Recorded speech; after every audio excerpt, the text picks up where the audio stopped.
welcome to episode 8 of Rime of the Frost Maiden. This makes it 2 months that we've been streaming on Twitch, guys. How do you guys feel about that? That's it. Oh, does it feel like longer? Every day feels like 10 years to me now. It is 2020. God.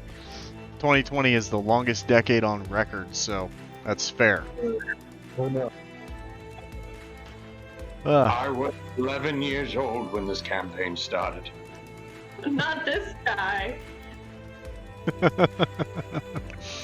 How's everybody's Thanksgiving? Chat, thanks for showing up. Hope you guys' Thanksgiving went well. Clara, you were out of town. How'd that go? Yeah, it went fine. You know, Good. standard late Thanksgiving. Very good, very good. Well, I hope you all had a good Thanksgiving, and we had a little bit of a celebration of Thanksgiving here last week with the Thanksgiving feast out of nowhere. Last week, we'll get into that on the recap. Does anybody have anything going on? Nate, you have a new Drunk of the Dead episode, or is it the same one you've been talking about?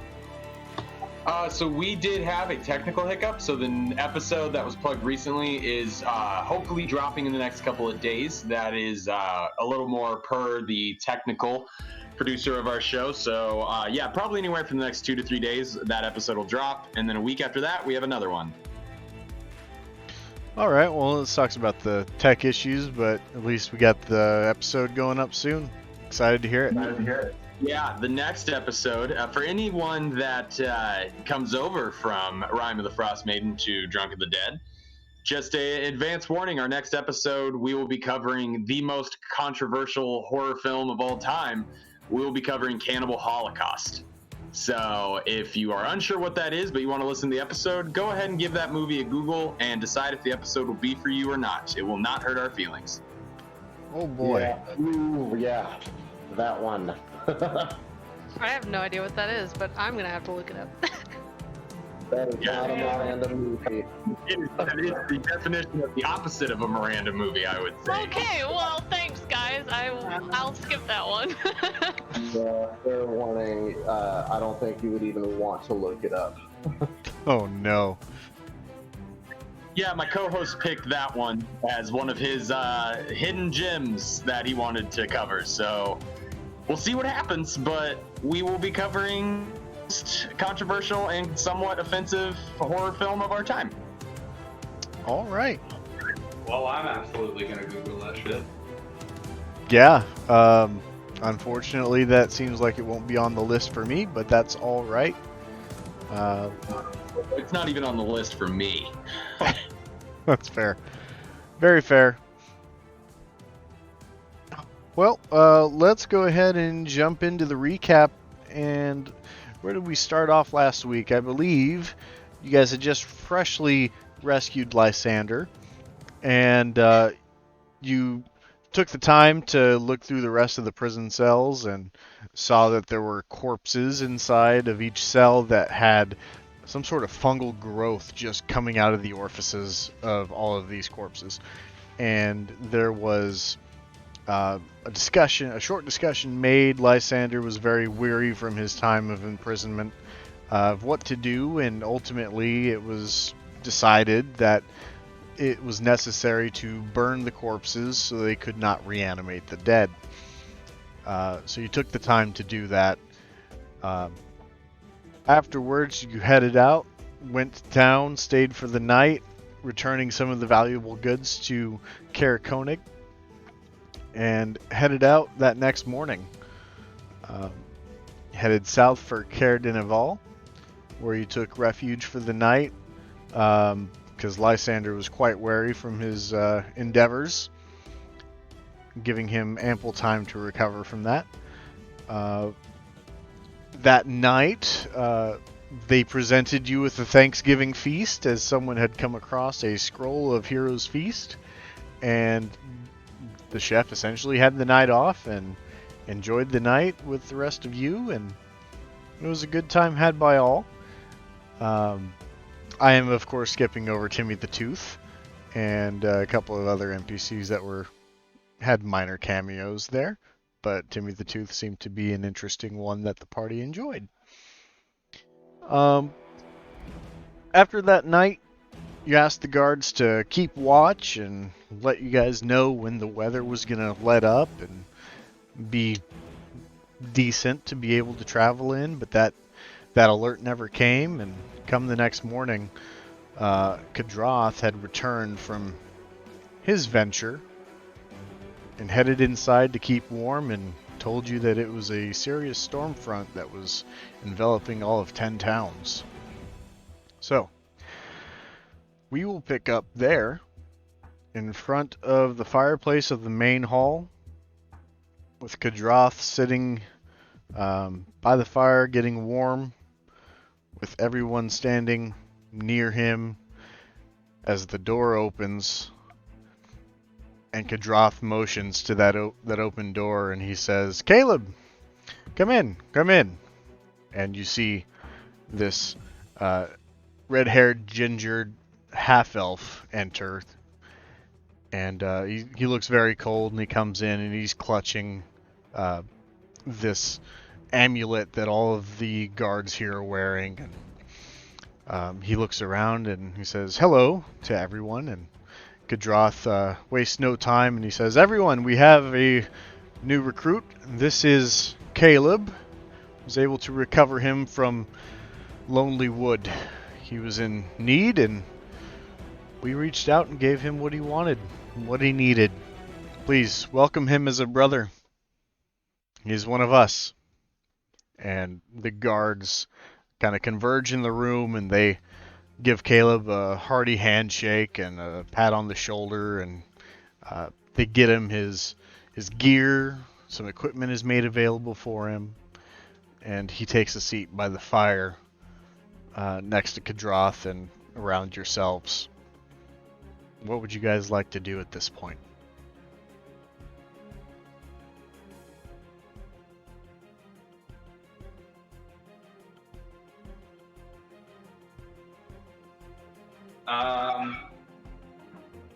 Keep waiting for the storm to pass, I guess. I might turn to Kadroth and say, so how long did you say you expect this storm to last? Well, it's hard to tell, but it looks to be a pretty large front.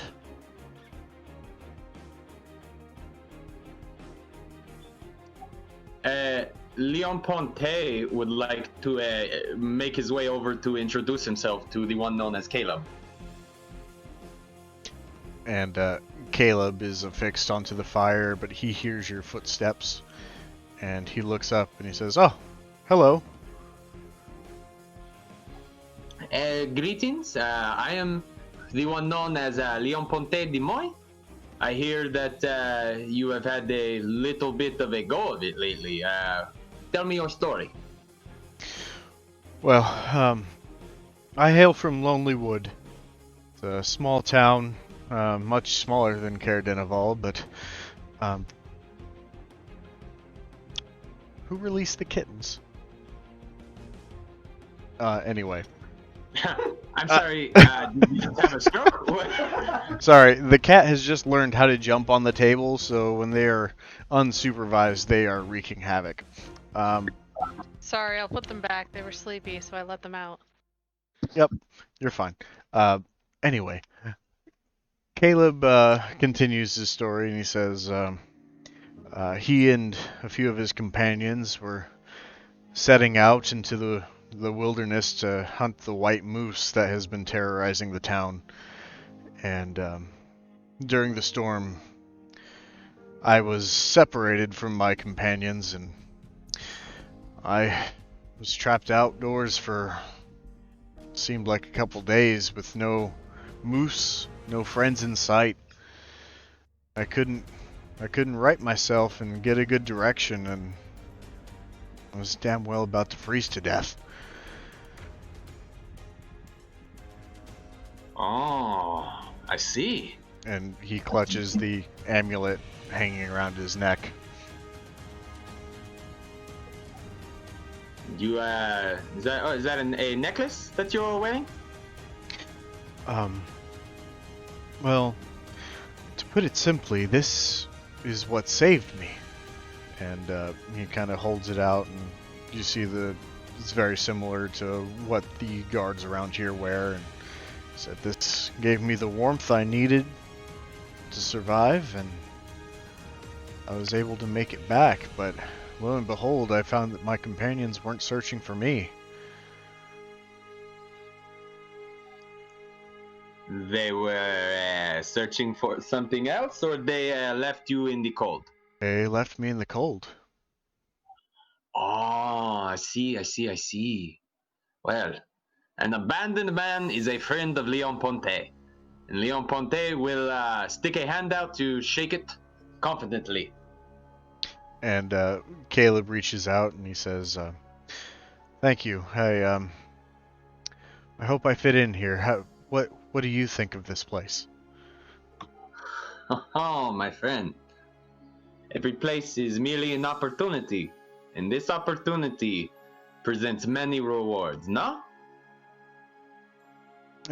If you say so. I worry about my family left up in Lonely Wood, but, well, my father's gone now thanks to that moose, but I'm sure they'll be okay. Yeah, okay. Anyways, Leon Ponte is going to pat him on the shoulder and then go find a spot to have a drink. Yeah, easy enough. Table's open and the chef is pouring out some hot tea for a few people and serving them up alongside breakfast, so you can easily make that available to yourself. Then that is what Leon Ponte will do, and he will simply sit and wait to see what events unfold in front of him. Okay. What would the rest of you like to do?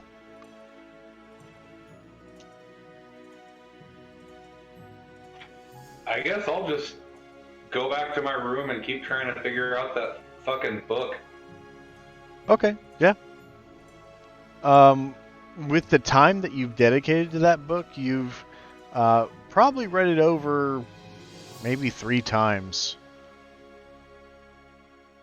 I would say your reading speed is up to that level. And still not noticing anything other than it being a diet book. Yeah, you're not noticing anything different. That's ridiculous. Yeah, I might go try and see if anyone else in the party can help me figure out what this book is. So, Sounds like Clara might be interested. Sorry.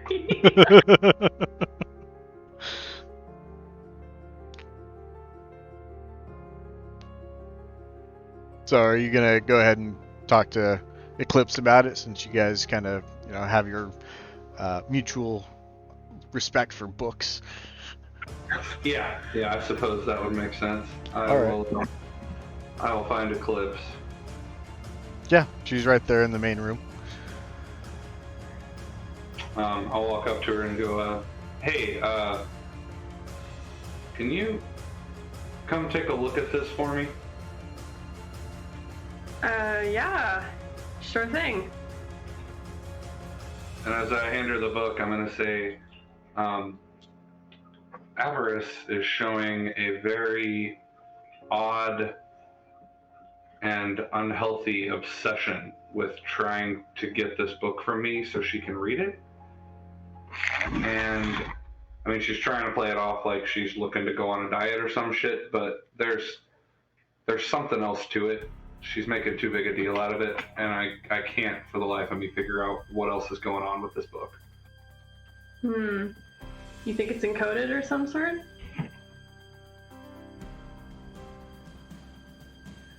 All right. Well, Eclipse will try her best to find whatever secrets lie in this book. Okay, so you want to try to pick apart a code? Is that what you're saying? Yes. All right. So when you read the book, I would like you to roll insight.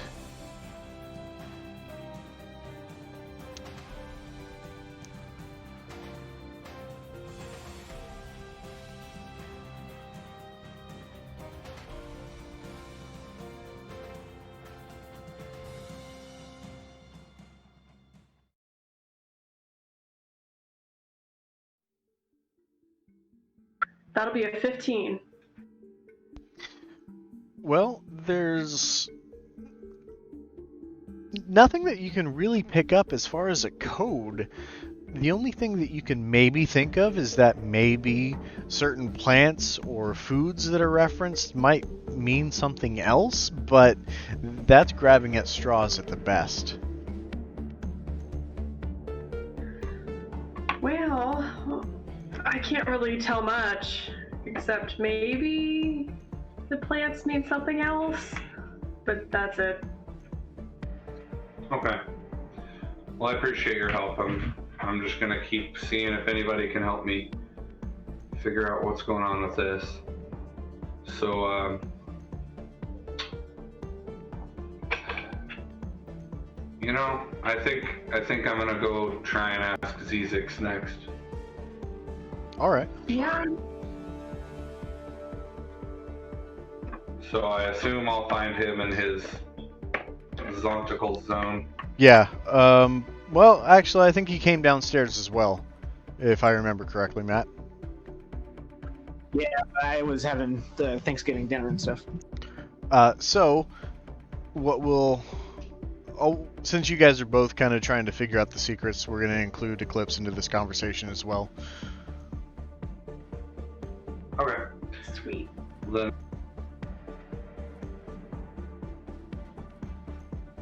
Go ahead.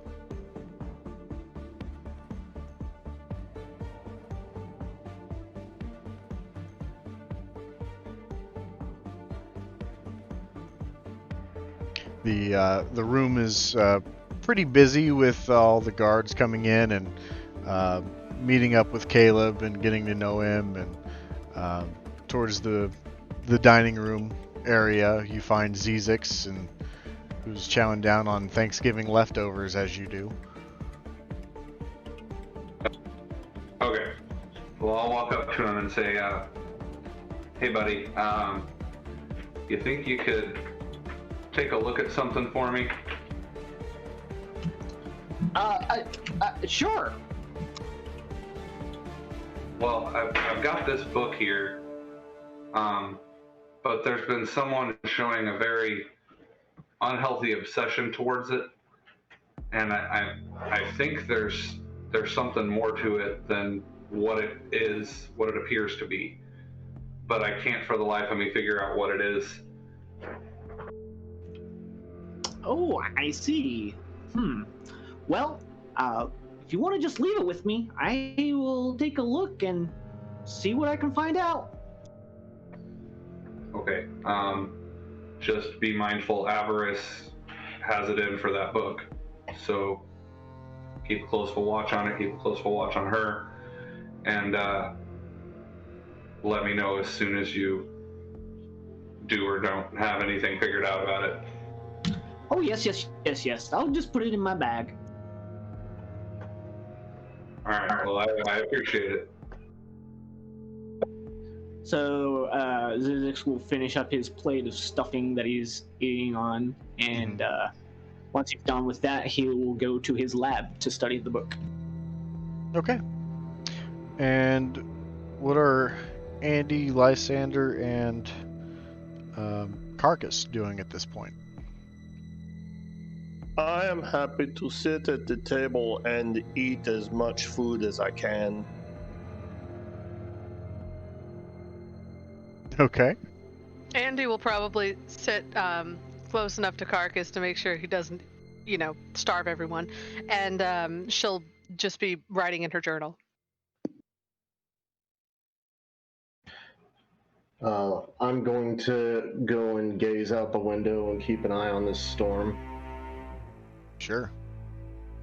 Go ahead and make a perception. Let's do survival check if you're kind of gauging the weather.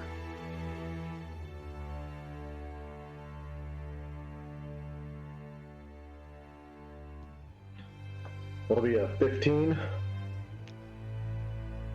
Well, you take a peek outside, and you see that the sky is dark and ominous, what we would recognize as tornado weather out here. And the snow is quickly risen. It's over 1.5 feet tall at this point, where the standing snow was existing already. So it's getting pretty deep out there, and it's coming down in just globs of snow. The snowflakes are hitting the wind in the air and creating these little snowballs that are just malformed and falling down to the ground and piling and piling and piling. And you would think that it looks to be a pretty heavy storm that could cause a lot of problems.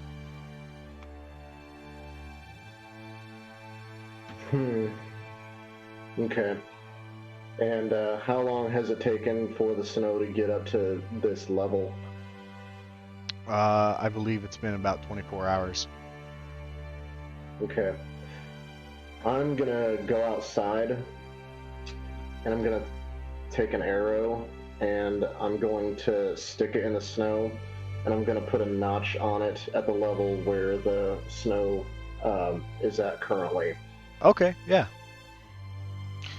So it would be, actually, if it's that deep, the arrow is probably going to be just visible atop the top layer of the snow. That's a good idea, though. Maybe you could find a longer stick somewhere. Yeah, okay, if that's the case, then yeah, that would be my second option. Simple enough. Good idea, though. So yeah, I'm gonna go find a stick and carve out a stake and stick it in the ground and put a notch where the current level is at on the snow. All right. Very good. So we will go to Zizix, who is in his zontical zone. What are you doing with the book in there? Well, Zizix is just going to be flipping it back and forth, just kind of seeing if there's anything unusual about the cover. No, nothing unusual about the cover. It looks to be pretty straightforward in what it is. It's health and nutrition tips. So then he's gonna do his little rain dance and see if this book has any magic tied to it. You go through the progression of casting your ritual, and you determine that this book is not magical. Okay, then I will just flip through some of the pages and see kind of if anything pops out to me. Okay, go ahead and make an investigation check.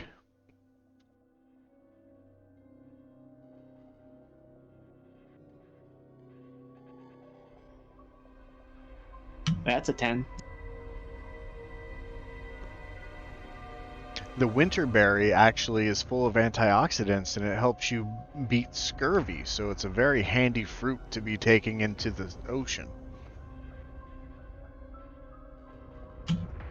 Which fruit was that? The winterberry. Berry. Okay. It's known to be growing up in this region when it's not buried in snow. Okay. Do I notice any pages missing? Like noticeably missing? No, you wouldn't notice any pages that are ripped. It looks to be in really good condition.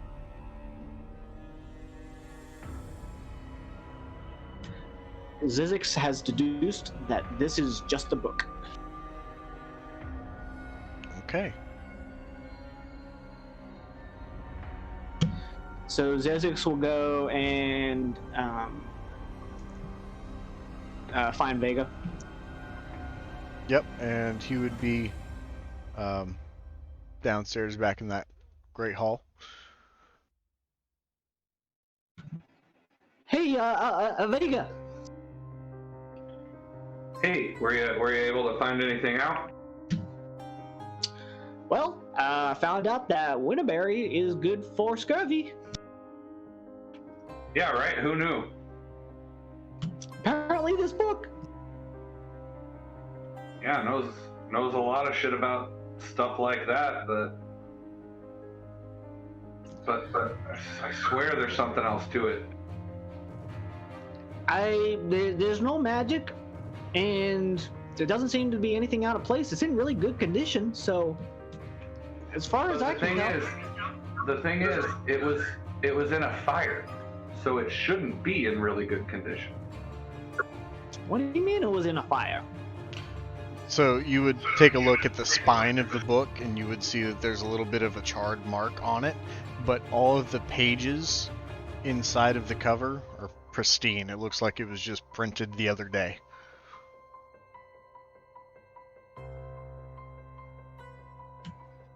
Where did you find this?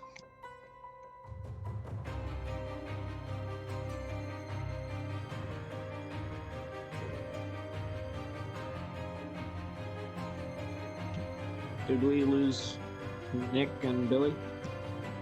Did we?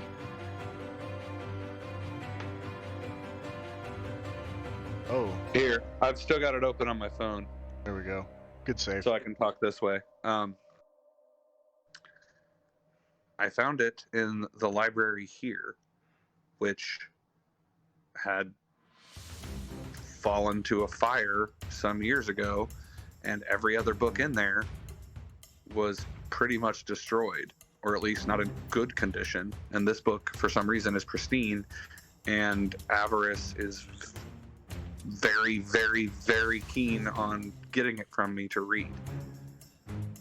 Interesting.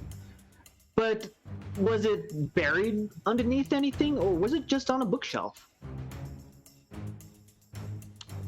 I might have to refer off table for that because I don't remember. You found it Or I on don't a know if we bookshelf. even talked about that. Okay. Yeah, the bookshelf itself was damaged with fire damage as well. But you know, outside of the outside cover, book looks good. Vega, Yeah. show me exactly where you found this. I will take him up to show him, but first I'm gonna make sure that Avarice isn't around, or that that goon she had looking for the book earlier. No, those two are not in the room, though you are in a room with the rest of the guards who are talking to Caleb at the moment. Okay, well, I'll keep an eye out for both of them while I take him up there. Yeah, easy enough. And you go back up to the library and you point out the exact shelf where you found it. Zizix will search around to see if he can notice anything out of place, out of the ordinary, seeing as everything's burnt, I guess. So you see that a number of books are damaged. You see some remnants of books on the floor. You see some more severely burned books on the shelf where the fire seems to have centralized. But nothing seems out of place, and you still have to detect magic up as a ritual.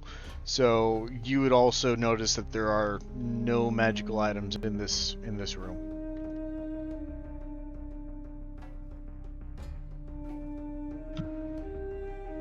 Well, I'm not really sensing anything.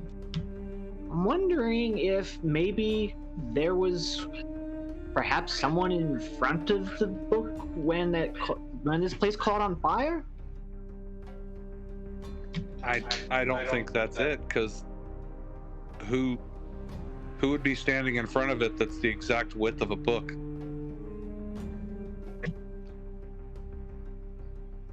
I mean, well, who's to say that this whole bookcase had books on it?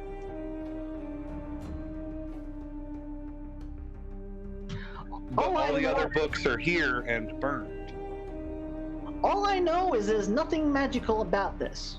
So there's nothing that I can sense or tell that would make this book seem unordinary or extraordinary.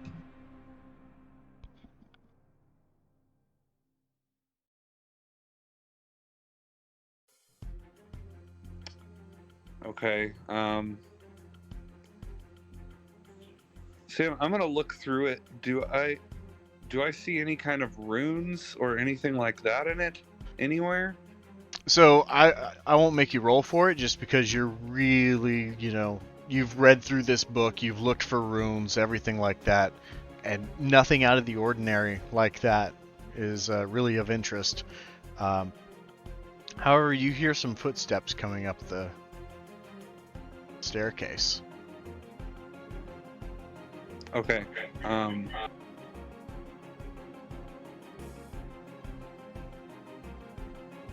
I will stow the book in my bag quickly and kind of just try and make it look like I'm trying to see if there's any other books that aren't destroyed in there. Okay. And into the room walks Avarice, and she says, interesting to find you here. If you don't mind, I was going to peruse what damaged books up here I could maybe try to salvage. Yeah, of course. When did this fire happen? Many years ago. I wasn't here then. So why are you looking for books now? Just in case I missed something, but it doesn't seem like that I have. How many times have you been up here? You live here, right?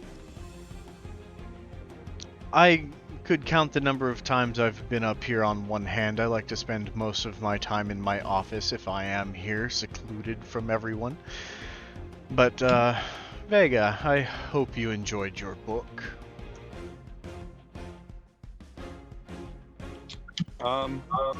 Yeah, I suppose. Can I roll insight to see if she's being honest about why she's there? Sure.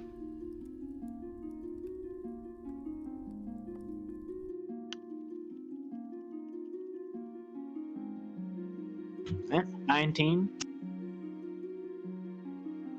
Yeah, I mean, she seems like that's why she's up here, is just perusing for more books to try to restore. So,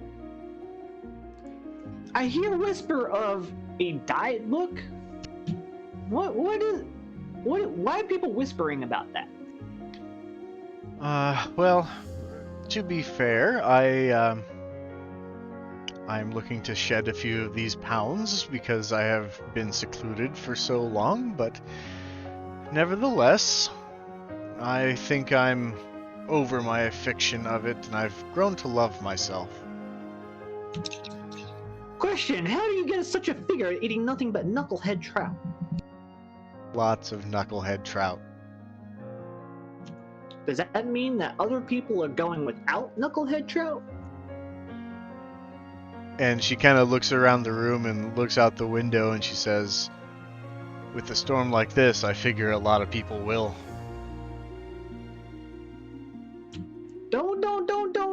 Don't try and change the subject. Are you accusing me of eating a whole town's worth of knucklehead trout?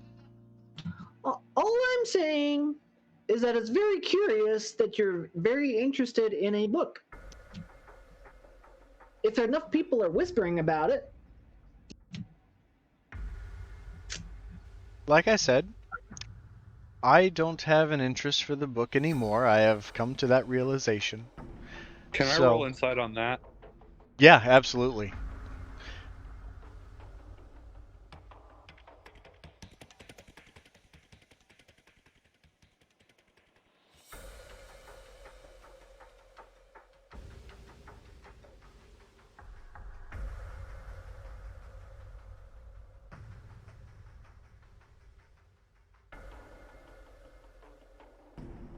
That would be a nat 20 plus 5.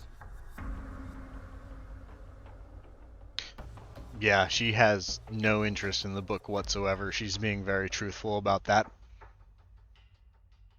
What the fuck?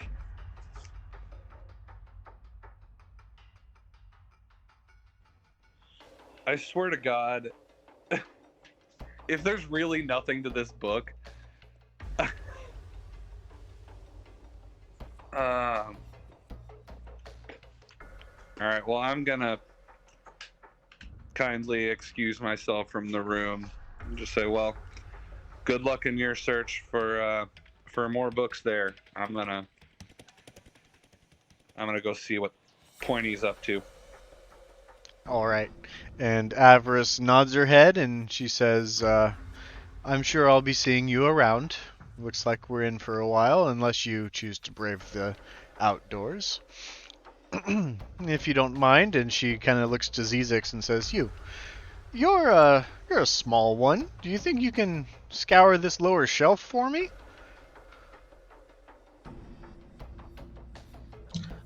What exactly are you looking for?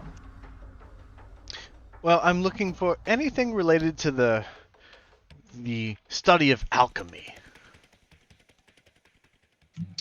I see. And as he turns, he's just gonna, I guess, he's gonna look at the lower shelf to see if he can find anything. Go ahead and roll investigation.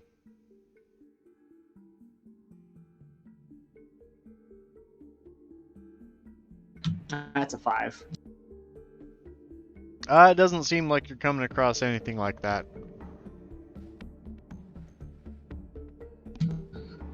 Well, I'm not seeing anything over here. Drat. Well, I'll probably have to leave and try to find something in Bryn Shander. So what do you know of alchemy? Do you know any good potions? Well, I can't say that I know firsthand, but I studied under a mage who knew quite a bit, but we have estranged since then, so I'm looking to pick up where he left off. What was his name? His name was Valdemar.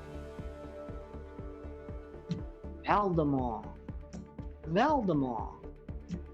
Nope, can't say I know it. Valdemar is, he isn't the greatest mage, but he was knowledgeable in potions. I see. Noseless? Maldemar. Oh, okay. Doesn't look like a snake by chance. No. What am I missing? It sounds a lot like Voldemort. Oh, damn it. You're right.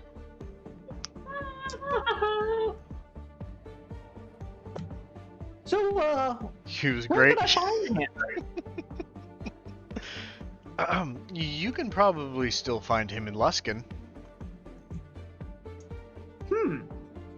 Is he a part of the Arcane Brotherhood? He is, indeed. Well, guess I'm not gonna meet him. You never know. Well, I guess that's true. They do have a lot of magic. While it's not easy for the normal person to leave this realm of Icewind Dale, if he were to so choose to come up and visit for whatever reason, I can't think of any, he could simply teleport here. With a guide, of course.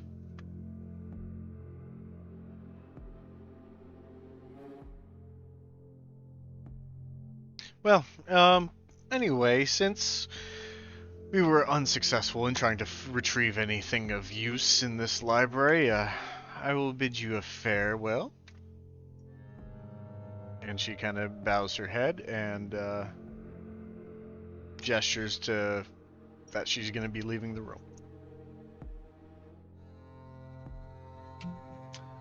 Okay, well, If you know any good potions, just let me know. I'm very interested myself. I'll see what I have in my office to see if maybe I can share some knowledge with you on an olive branch of goodwill. Well, goodwill is all I have. Until then. And she exits the room and heads downstairs.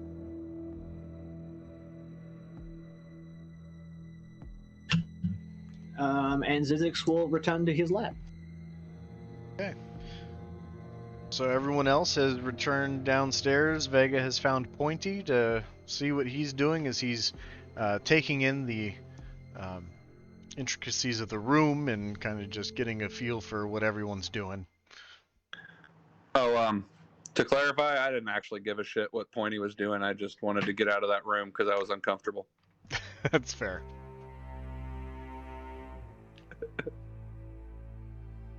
But yeah, I'll just join wherever everyone else is hanging out and just chill. Okay. So, what would you guys like to do to pass the time? If your decision is to stay, if you would like to leave, you are more than welcome to do so.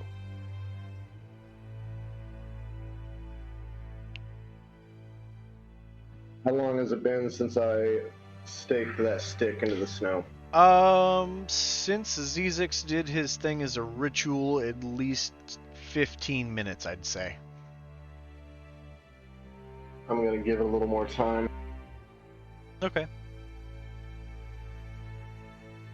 I'm gonna wait half an hour from whenever I had previously staked it. Easy enough. And if nobody else has anything pertinent that they want to do at this moment, then we can go ahead and have you roll your survival check to see if you can tell if it's getting worse or what you can find. Yeah, I'm good at this moment. Leon Ponte is just chilling. Okay. Yeah, same here. Cool.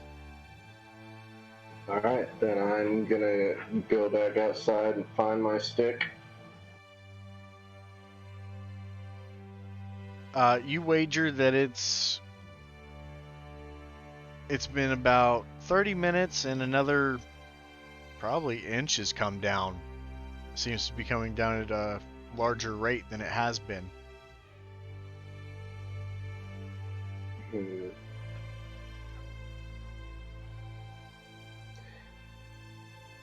Alright, I'm going to mark it to where it is currently and put it back in the snow and go back inside.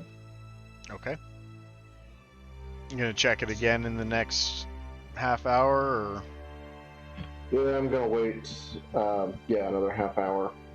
See how much snow drops in an hour.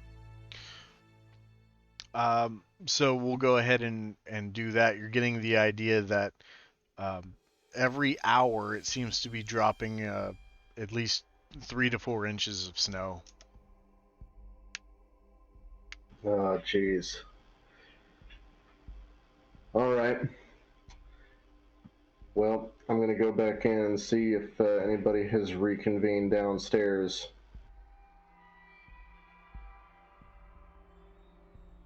Yeah, you see the party downstairs still hanging around by the fire. The group of guards that were welcoming Caleb into the group have seemed to disperse, and Caleb is still getting his bearings and starting to wander around a little bit.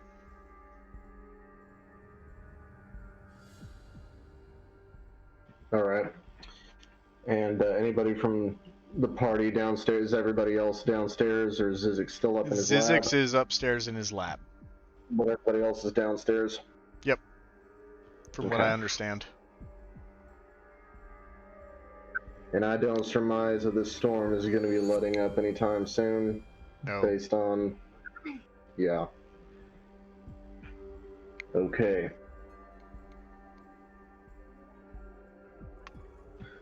Well, I'm gonna go and talk to Zizix real quick. Okay. Easy enough. You head upstairs into Zizix's zontical zone. I'm gonna knock on the door. gonna hear a lot of loud crashing and banging, and Zizek's kind of cussing under his breath. Who's there? It's me. Can you be a bit more specific?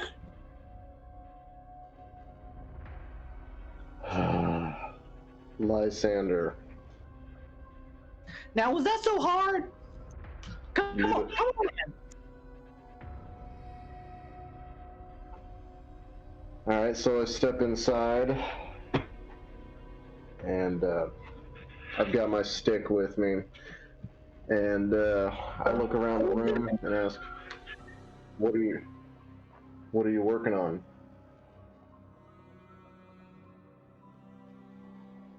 Stuff? What kind of stuff?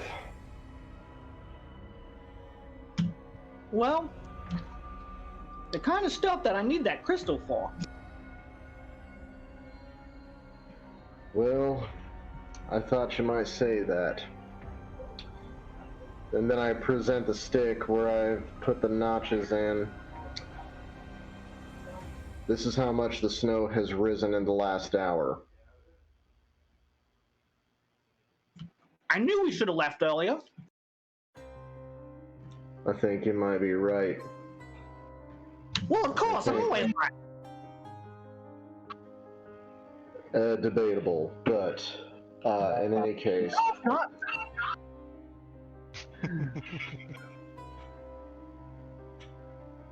Debate means there's two sides. There's no two sides. I'm right. And you know it. Anyway, I'm thinking that if this is going to get any worse, and it likely will, we might want to make tracks to our next mission. Which is what? Go and find that caravan that Vega's lead had that was running into some trouble.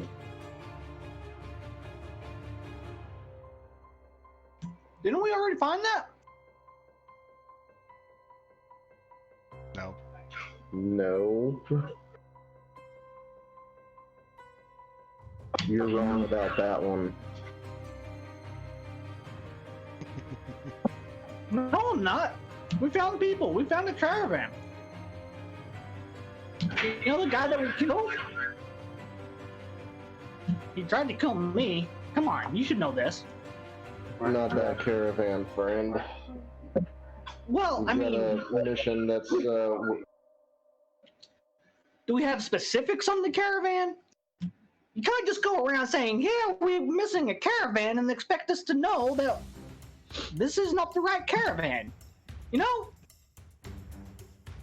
yeah, we've got to go to Bryn Shander to find this fellow named Marcus that VegaCon knows that's having trouble with his transport getting bombarded by bandits. There's 50 gold in it for all of us. And remember, I made a deal with Leponte, that he would get 100% of my proceeds plus the 40 gold that you promised him so you can get your crystal, your Chardolin. Yeah, oh, okay. Do you expect us to go now? I think that we need to talk about it as a group. Well, I think you can handle the group. I will go if we need to go, and I got a lot of stuff here that I can work on too, so.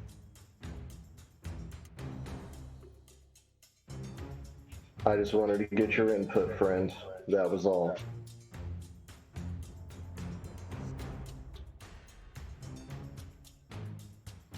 All right. And then are you leaving the room after that? Yep, I guess so. All right. Some time passes, and everyone's just hanging out down in the Great Hall. Avarice had come through and went back down her trapdoor down into the basement of the building, and all seems to be pretty quiet for a while. Alright, and if everybody's downstairs gathered around the fireplace or wherever everyone's chilling, Mhm. I would like to call their attention and address them. Hey everyone, so I present my stick. I'm like, this is where the snow was an hour ago. This is where it is now. I'm sorry. Gathered that. You presented your stick. Way to steal my... God damn it. You didn't even think about it till I started laughing, Sam. Yeah, when you started laughing, it was killing me, so I'm sorry. I apologize. Ha ha ha ha. It's funny how the guy. Got out, Nick. Cutting out. It's funny how the guy without genitalia seems to be the subject of all the dick jokes in this campaign. I'm sorry. You Please did that one to continue. yourself, Nick. You did it to yourself. This is To be clear, no one is safe from dick jokes with this group of people, whether or not you have genitalia.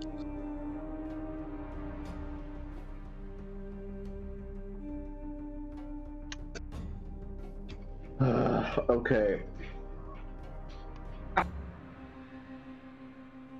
So, I show the stick that I staked in the ground to the party where I had. God, you guys suck. Where you inserted it into the ground? No, we don't.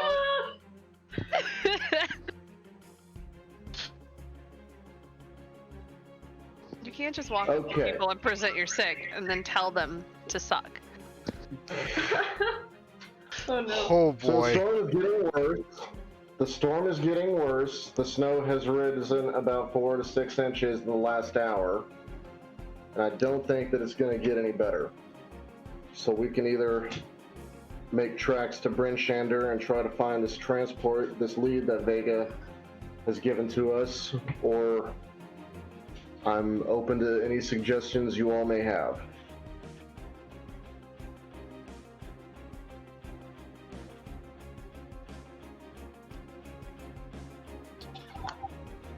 Leon Ponte will set his glass of whatever he is drinking down. And he will say, if the storm has gotten worse, is our safety not even more compromised than when we decided it was already too dangerous to travel? What I'm saying is I don't think that this is going to get any better. So our options are brave the weather or isolation and hopefulness. It is a tricky decision, my friend. It is. Leon Ponte will turn to Carcass and say, my dear friend Carcass, what is it that you think we need to do? Well, if we stay here, there is a lot of food, but I will lean in close to my friend, tell him, if we go now, we could make haste.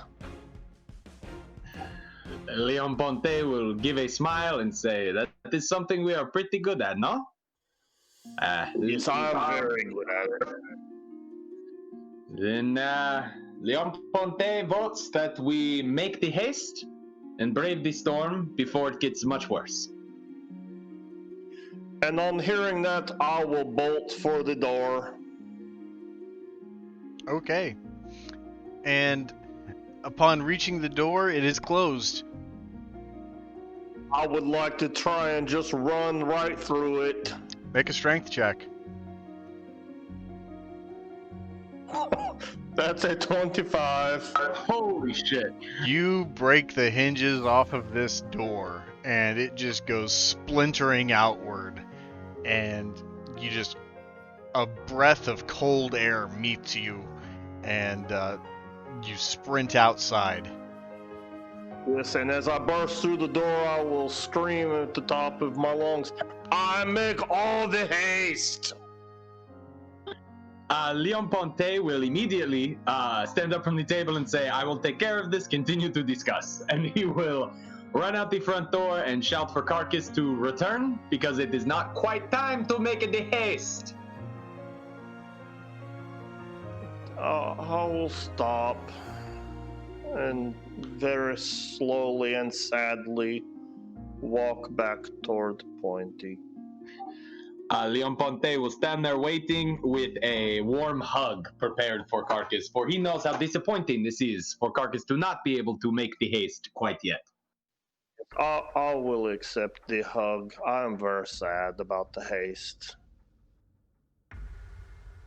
All right. And in the meantime, back inside, the guards have run to attention. They've heard a huge crash, and they come to see that their door has been blown off their hinges by a raging bull, and have started to really frenzy. And you see one person starting to take orders, and says, "Get that door back up. We have to keep the warmth out, or the warmth in." Andy will offer to help them. Yes, much appreciated. You can help by going to lift, and then if you want to make a little strength check for assisting the other guards who are starting to try to put this door back together. Yeah, I will help them fix the doors too. Yeah, go for it. That's a 13 for her strength check. Yeah, plenty. You're able to get a good chunk of the door up on one side. Lysander, go ahead and make your roll for the other side.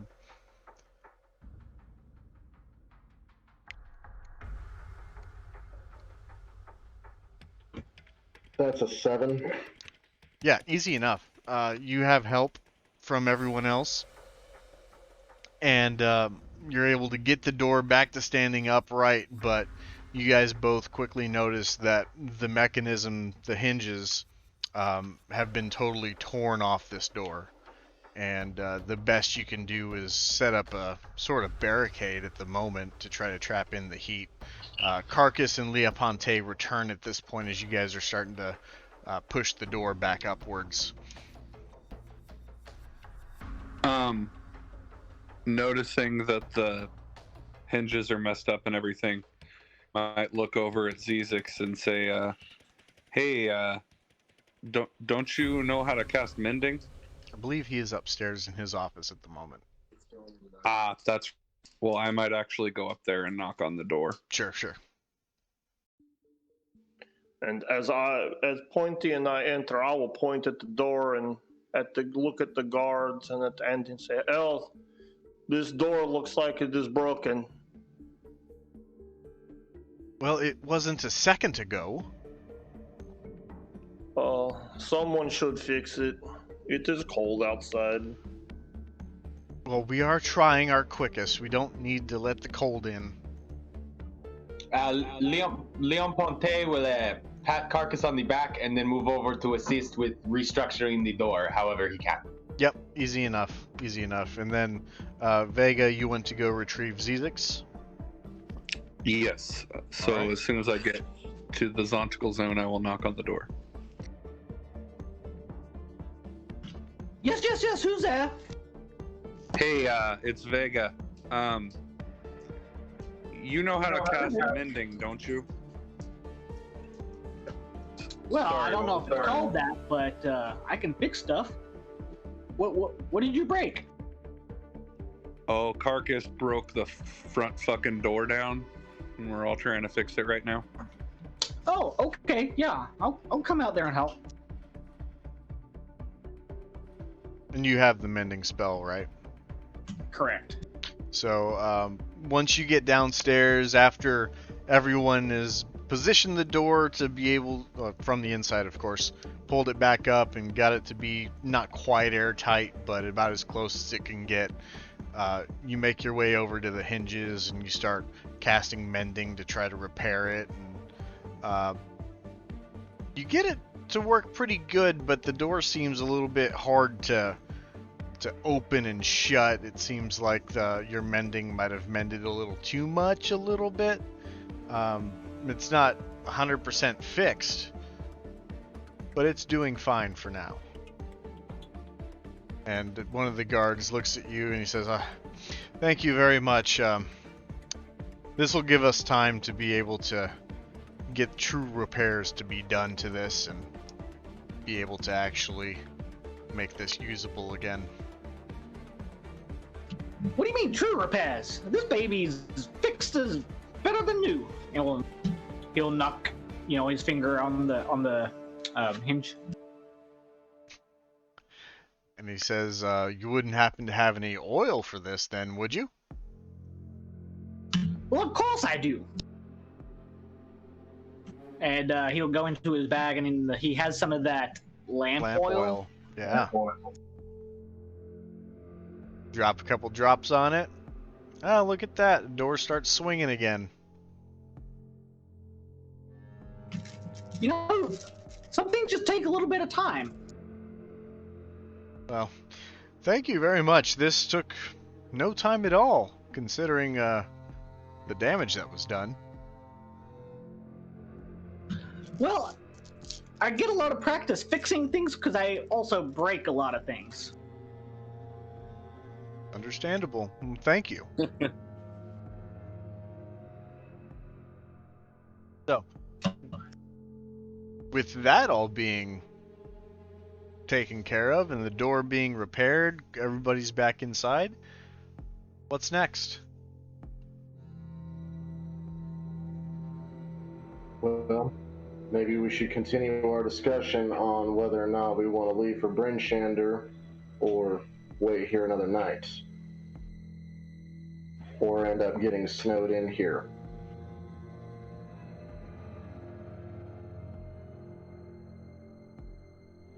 It may look treacherous, but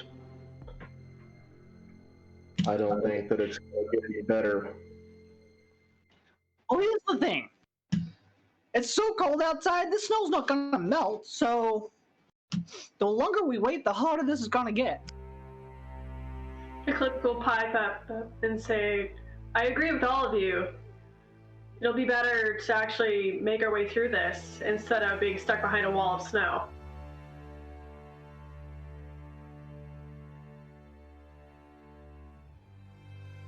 Vega, what say you? Well, I mean, it sounds like we've already reached a consensus, and I'm with you guys. So if we're gonna do this, we better start gearing up and get ready.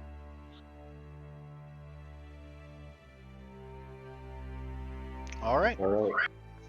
So you guys take the time to gather your belongings. Eclipse, you bring in your box? Oh yeah.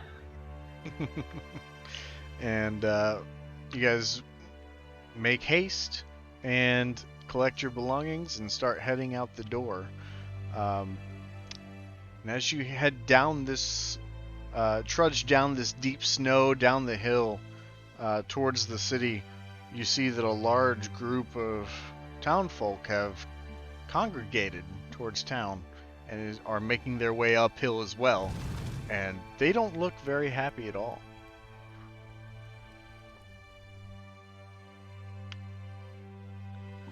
Do they look angry or sad or?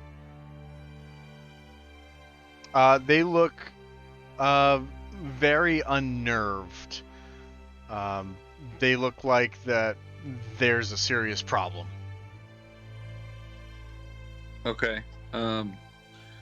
As we get close enough to them to be in speaking distance, I might just say, "Hey, what's going on? What troubles you?"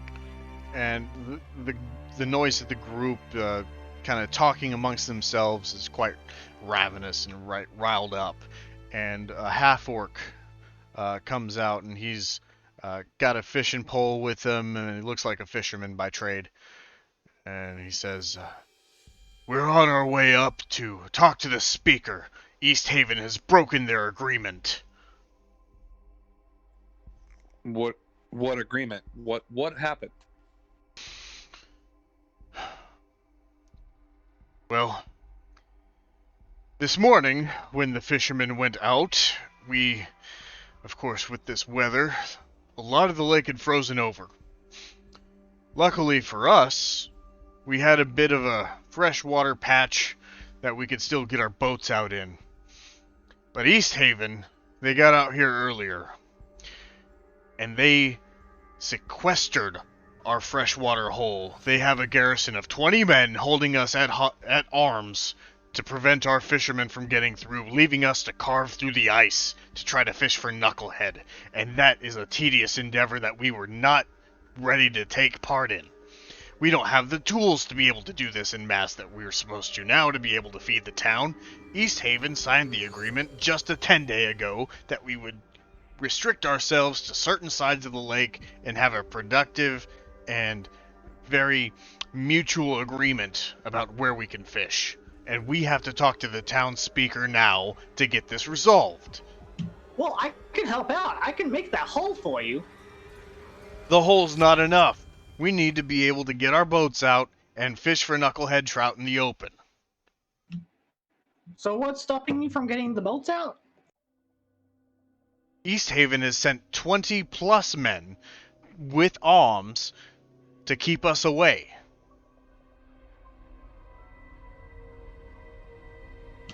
How many men do you have? Well, we have 100 people total. I mean, 100 is a lot more than 20. Would you like to teach this child to fight? As he motions back to the small children that are behind him. Zizix is gonna walk up to the small child and give him his shield. And say... And he sighs. And say, here, look at this. And as he gives the shield, fireball's gonna shoot out of it. Physics! And the kid is going to fall back in surprise. And because he was holding onto the shield is going to fall on top of him. And where did the fireball go? I mean, I don't know. Okay, we'll roll for it. Andy's instantly going over there to get that shield off the kid and away from the kid. So the fireball shot in direction 3, which means it went straight towards the kid. And the kid falling back just missed getting hit, though his hair seems to be singed. And the half-orc says, "Hey! What's the big idea?" And I'll pick the kid up, you know, and brush him off and say, "Oh, no harm, no foul. I mean, he seems good to go." "I don't want to fight," says the kid. I just want food. I'm hungry." And I'll reach into my bag and give him my rations. And he's going to scarf it down so quick. Andy helping him up off of the ground, kind of assisting that endeavor.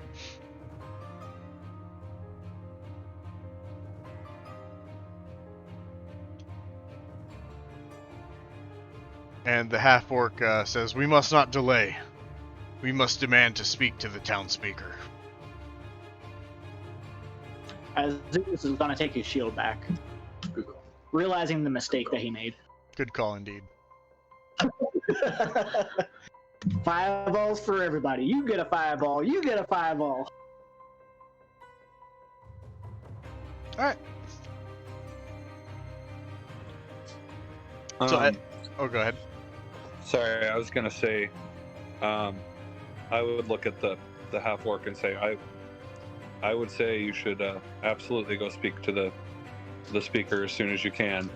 As I kind of step out of the way and look to the rest of the group, kind of suggesting that they do the same. Zeus turn to Leoponte and say, "Hey, weren't you in East Haven?" Leon Ponte will raise an eyebrow and say, "Maybe we were, maybe we weren't. What do you need?" Well, were you or weren't you? Maybe. Maybe not. Eh? Can you be more specific? Yeah, I've been to East Haven, sure. Okay. I don't know why that was so hard, but okay. Did you know the town speaker over there? Come on, man, out with it. Sam, do I recall the town speaker? So you know him by name. You don't know him personally. And can you remind me of his name? Yeah, 1 second. That is...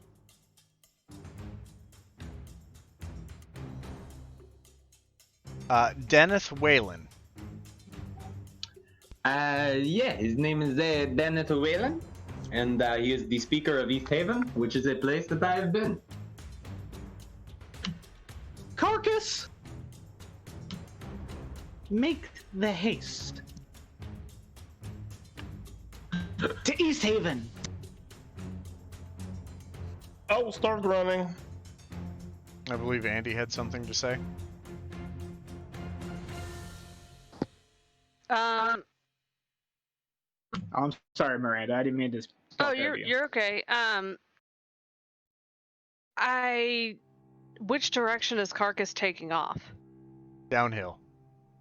Is that towards where the fishermen are being blocked? The fishermen aren't being blocked. I mean, I don't remember you guys making a barricade or anything. No. You said the East Haven people, they had people with arms, so they couldn't get their boats out. So downhill would, yes, be in that direction. But then you would turn left and go west across the lake. Okay, and if he's heading in the direction of East Haven, then yeah, Andy's just gonna follow him.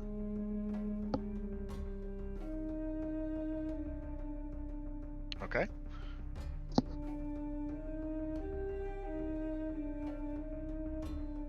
So everyone's going Is with Carcass heading in the direction of East Haven? Do we know generally? He's going downhill at the moment, guys. Yes, I will run whatever direction I was facing. Downhill. Then Leon Ponte will follow Andy. Looks will do the same. Okay.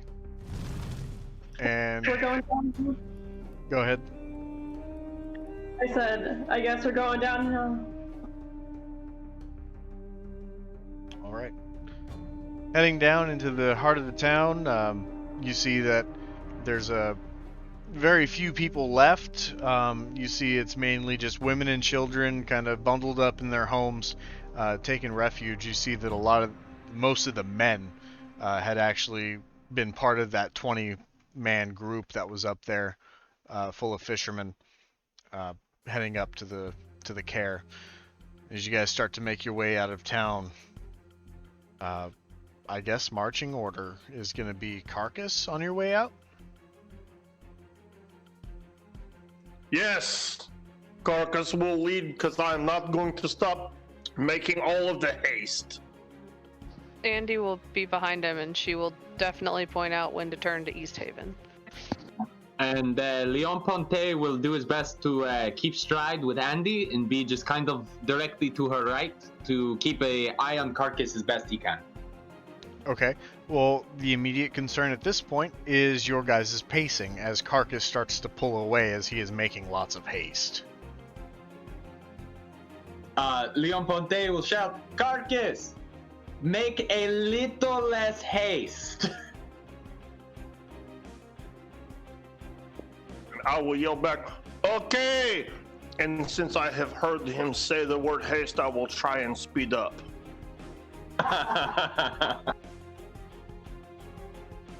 And you certainly do. And you just use your full action to sprint further. And it seems that Leoponte's words have been yet again misconstrued to the ears of Carcass. Leon Ponte would like to attempt to and try and just follow the hoof prints left by his dear friend Carcass. Andy will do the same, and she'll look over at Leon Ponte and say, perhaps we should try to teach him some different things to be excited about. Leon Ponte will shrug. New commands, perhaps. Like, slow down. Leon Ponte will shrug again. Very indifferent to the dealings with Carcass. In any case, you guys make your way out to the wilderness following the hoof prints of Carcass, which are very easily tracked at this moment, but the further he gets ahead and the more snow that keeps falling down, it's going to become harder and harder to keep track of exactly where he is at this rate. Leon Ponte would like to shout back to Lysander. And he would say, Lysander, my friend, you are good at the tracking of the monsters now? Yes.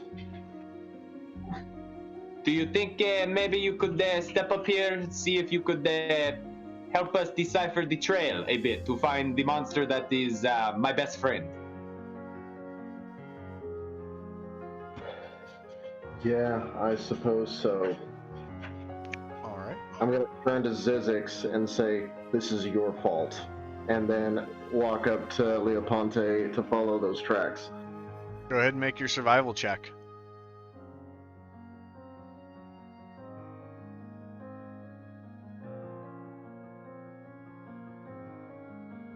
That's a nat one.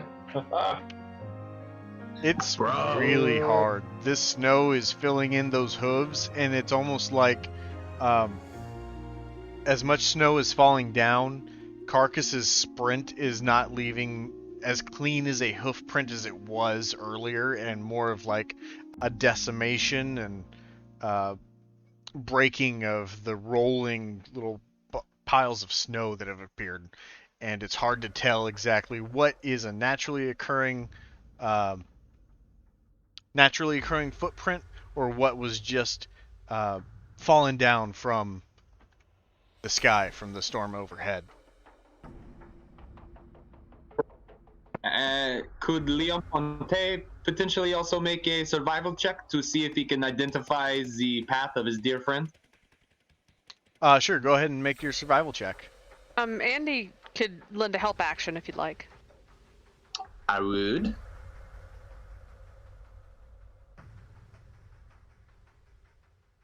So is that with advantage?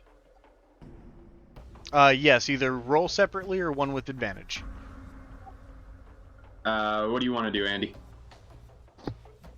We can roll separately. Yeah, let's do that. Okay. That's a 14 for Leon Ponte. Okay. That is better than mine. Mine is a 11. Having dealt with Carcass in the snow and similar endeavors such as this, Leoponte is able to keep an eye on exactly what his stride looks like, as it's a little bit more familiar to you, so you know you're on the right track. Right on. I will communicate to the group that the special kinship that I share with Carcass has shown me the way, and that the way is this way, and will point in the correct direction. So Carcass, will you, since you can't really see the road, but I don't know if you would see the road that you would care. Could No, you Carcass does not care about roads. So please make a, just roll a d8 and give me the number. That is an 8. Amazingly, somehow, Carcass is in front of you, and you see he has turned himself around in a big circle and is now bolting in your direction, Leoponte. Leon Ponte will say, oh, we're doing this again. Everyone step to the sides. And Leon Ponte will stand, put a hand up, and shout, Carcass, don't kill me!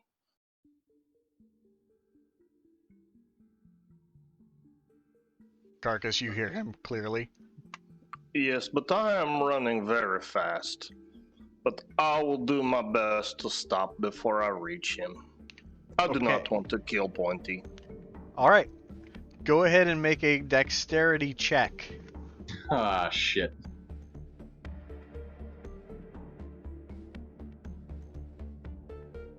That is an 18. And Carcass is just plowing ahead until he's about 5 feet out from you. And then you see him angle back, and his hooves slide in the snow, and you hear the crunching of ice underneath his feet. And he stops again, just but 2 inches from your face. You feel his heavy breathing just... Oh, haste. Leon Ponte will simply nod and say, "Would you like to walk alongside me for a while?" Yes, I would like that. Leon Ponte will turn around to the group, give them the old thumbs up, and we'll follow Andy's lead for now.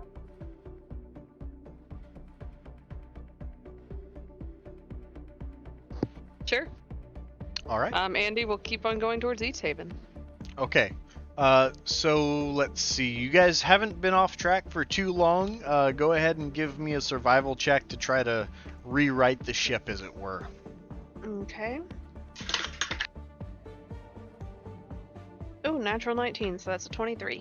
Very good. You're able to go ahead and redirect yourself south, and you find what looks to be what was the road, as you've traveled this road before, similar landmarks, trees, boulders, and the like. You position yourself in what you think is the trail ahead. Let's go ahead.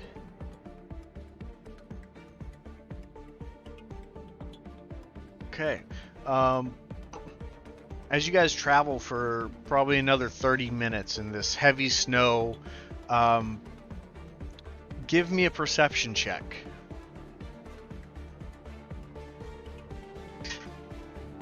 Everyone? Yes. Okay.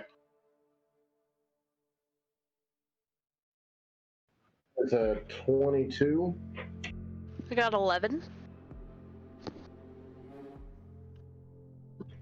That will be a 13 for Leon Ponte. Okay. Let's go with 15. All right. 16 for Vega. Very nice. 4 for Zix. Okay. And -1 for Carcass. Perfect. I expected nothing less. So Lysander is going to be the first to spot it. But alongside the trail as you guys are heading down, you notice that there is now some sort of trail being left behind that seems to be about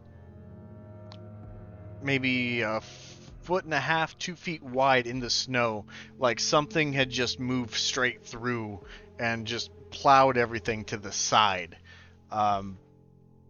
If you would like to investigate, please roll that now. Lysander, are you pointing this out?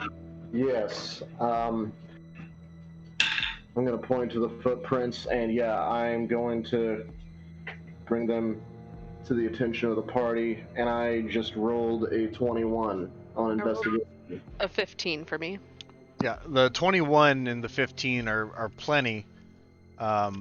You see that something very small has been making its way through this snow, and by what you can gather from it, is that it's not very tall, and it doesn't seem to have the leg length to be able to clear through the snow, and it seems to be pushing through with its whole body.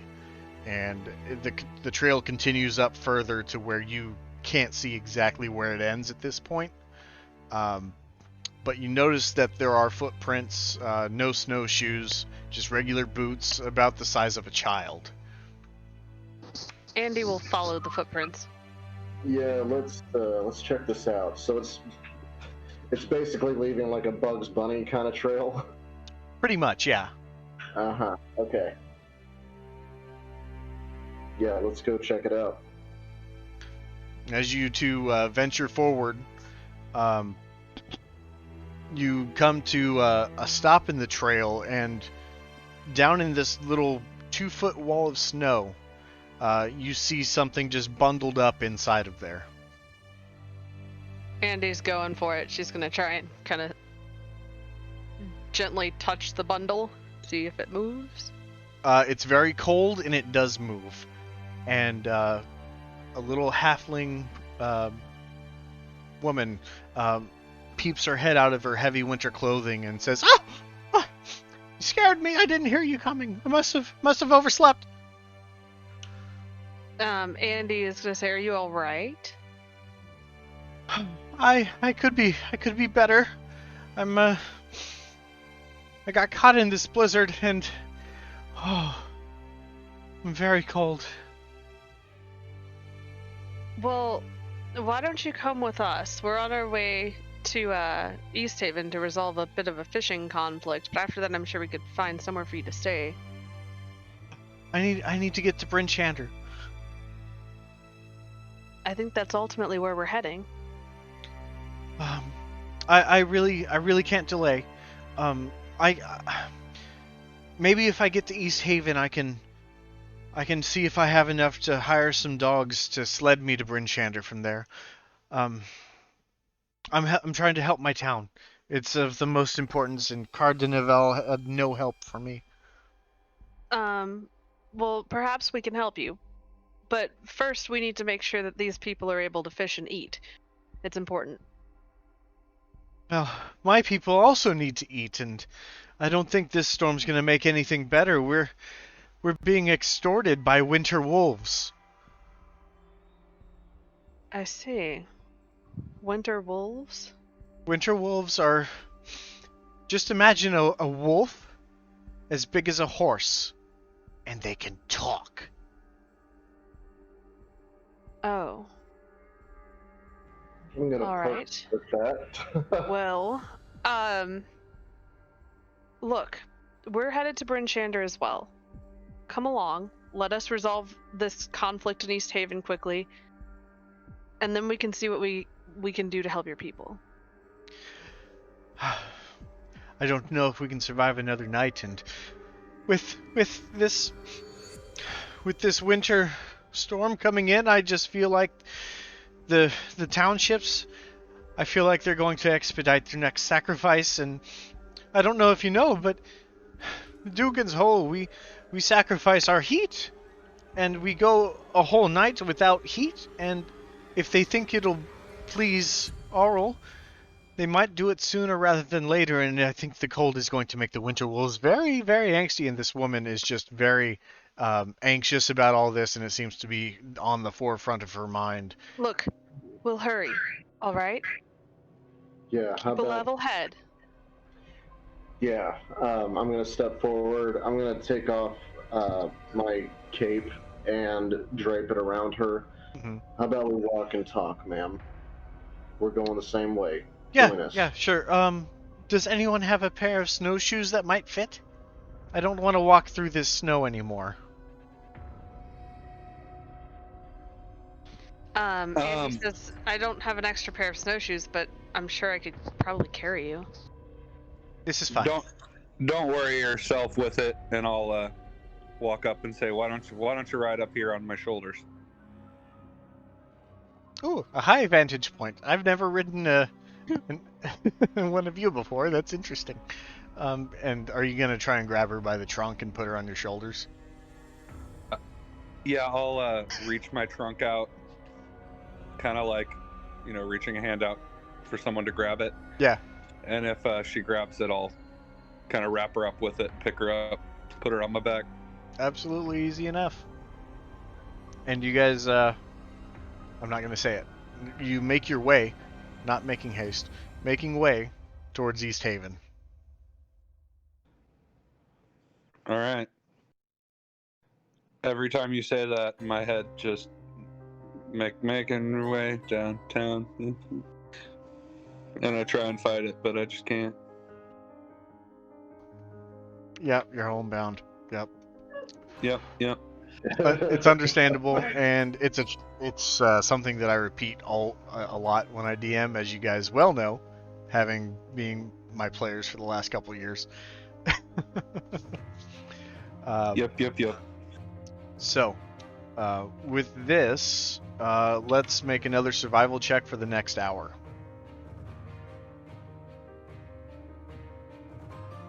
Who's making it? Whoever is leading the way. I will. That's going to be a 19.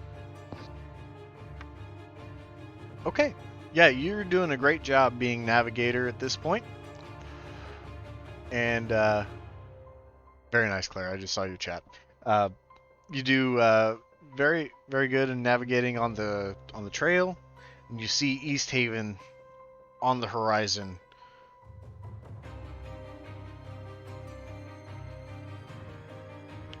So, on the outskirts of East Haven, you reach. The town is quite busy. It looks like a lot of the folks are plowing the roads. You see that this town is very large. They have well over 1,000 people here, and people are putting themselves to work and trying to make it a lot easier for them to be able to survive this storm logistically. Andy's going to look around for those 20 people with arms that were mentioned before. You don't see them. The fishermen had disclosed that they were actually on the frozen lake, kind of barricading the side that Caer-Dineval would use to reach that open water. I see. Okay, so Andy will then turn to Leon Ponte and say, you're acquainted with the speaker, or you know where he is? Oh, my friend. No. I simply know his name. And what was that again?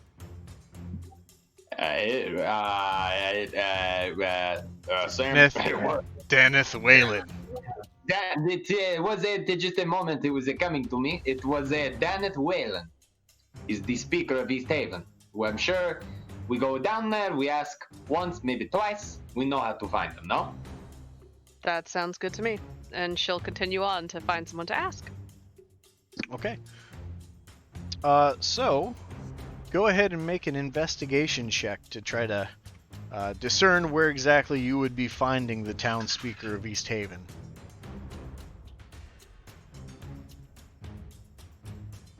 That's going to be a 13. Okay. With a 13, you meet a couple people who point you in the right direction of the town hall. And that is further down the main road of the East Way, about a quarter mile. And it'll be on your right, a large building that has a nice selection of guards outside of it.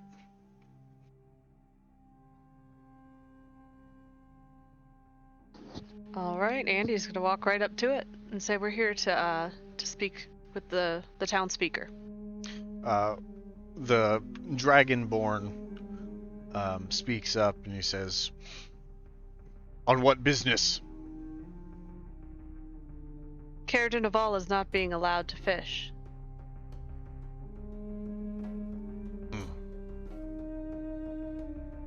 I'll see if he has time. And the Dragonborn goes in and leaving you with the only remaining guard outside, and the guard's very stoic. He does not seem to make mention of the situation at hand. Leah Ponte, go ahead and give me a perception check. You got it.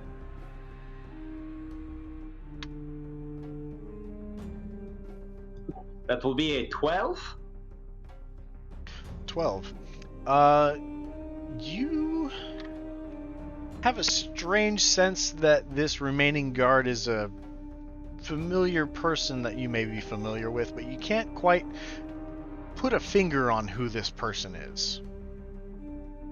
Leon Ponte would simply like to pick out his pipe and begin to light it and sort of just begin to meander around a bit away from the party. Okay. And during that time, the Dragonborn comes back out and he says, Danet has some time to speak, and opens the door and gestures for you to go inside. Okay, Andy will step through that door along with, whoever else wants to come. Leoponte, are you hanging outside? Leon Ponte is going to go find a tavern or an inn to get a drink. And will say to his friends, I will find you after this meeting. There is something I need to take care of. All right. And the closest inn you are aware of is the White Lady Inn. You head in that direction. That is Where where the I'm damn going. thing is bad and the rhythm is worse. Sorry, I really couldn't help myself. That was good. So, the rest of the party finds their way into the town hall where they see Speaker Deneth Whalen, an older man with gray browning hair, or brown graying hair, and be weird if it worked in reverse like that, right? And he seems to be standing over a table with a large map in front of him, and he looks up and he says, "What seems to be the issue?" Care de Naval is not being allowed to fish from their side of the lake. Well, they're a much smaller community they can do without for a little while. You have an agreement. Yes, but the agreement changes with the weather. It's a fair weather agreement. Haven't you ever heard of those? Their children are hungry. And they can scavenge for berries, send them out to the wilderness, find their little winter berries and let them snack on them with their tiny children teeth. Andy's gonna stare him down, and her face is just expressionless. She's gonna stonewall him and just say, what is it going to take for your men to move? Listen, the reason why I have my detail out there is that we have been losing so many fishermen that I can't keep up. We can't keep up with the needs of this town with a restricted access of water. Care de Naval, they can survive this winter with what little stores they have because of how much they consume. If there's an issue, they should just take it up with the Care and have them split their share. I'm sure they have a nice store up there. I think if they had a store, they'd be using it. I'm gonna step up behind her and back her up on this and say, if they had a store, this wouldn't be an issue. Well, riddle me this, Metal Man. If they had a store and preferred to keep it inside of that castle all to themselves, what reason do they have to share with the people if everything is in dire need? That's a lot of speculation. It's speculation, but I think it's a reality. Their inn has been closed down for who knows how long. Reality is, we ran into a mob of people that are angry and starving and cold. And that's an unfortunate one that the Care needs to solve themselves. They've solved it with an agreement with your town that you were not holding your end of. I'll tell you what, if we have anything left over from today's catch, I'm happy to share it. But the reality, as we keep using that word, is that these are hard times. And we need to look out for ourselves. East Haven needs to prosper. Care de Naval is much more adaptable. I would hate to see any blood be shed over this. Blood has already been shed. My fishermen have gone missing. So have theirs.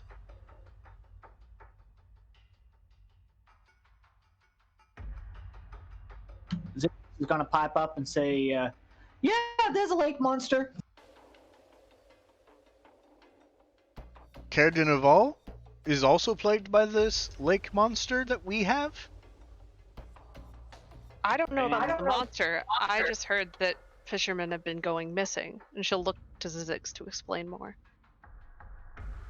He'll just shrug and keep fiddling with some gadgets in his hand.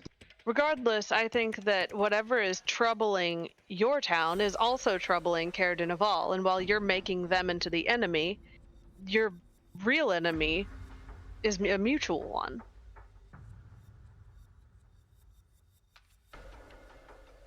All I can say is that if this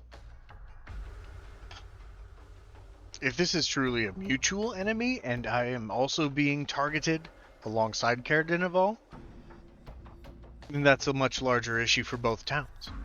This thing has a wider reach than what I understood. From what I understand, we have only seen mere tracks on the lakeshore of this monster. I have not heard any reports of such from Caer Dineval, but that's because I am here and I'm attending to our needs and not theirs.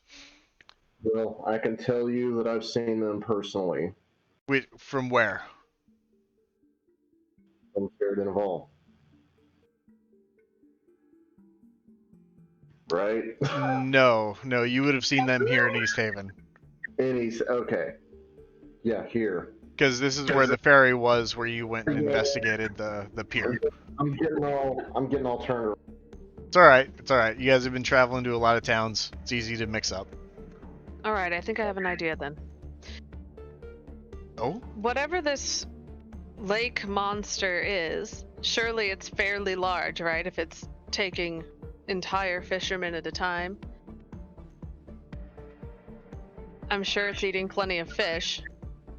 What if we were able to take care of the lake monster? Would you call your men off then and keep to your agreement?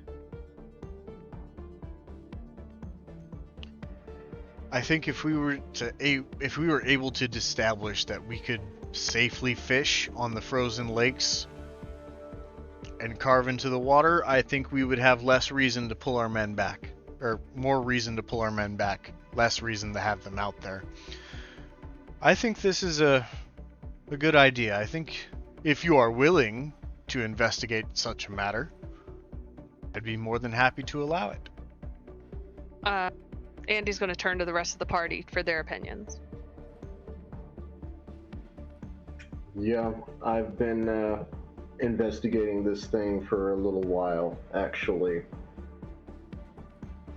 This creature has been plaguing the town of Bremen, where Zizix and I are from as well. And the town speaker, and he's going to say that that's impossible. It's totally different lakes. There's no way that this lake monster could also be in the lake of Mare Dualdun. This lake monster is home to Lake Denisher. Well, if it's amphibious, who's to say that it doesn't travel across land to both lakes? Or who's to say there's not more than one? Correct. There could be a family of them. Oh, that's something I had not contemplated, but if you are true monster hunters like the look of you are, maybe you do have a better idea than myself. Now, if we're to do this, in the meantime, Caer Dineval needs to be allowed to fish. Their children are hungry. They don't have the resources your town has.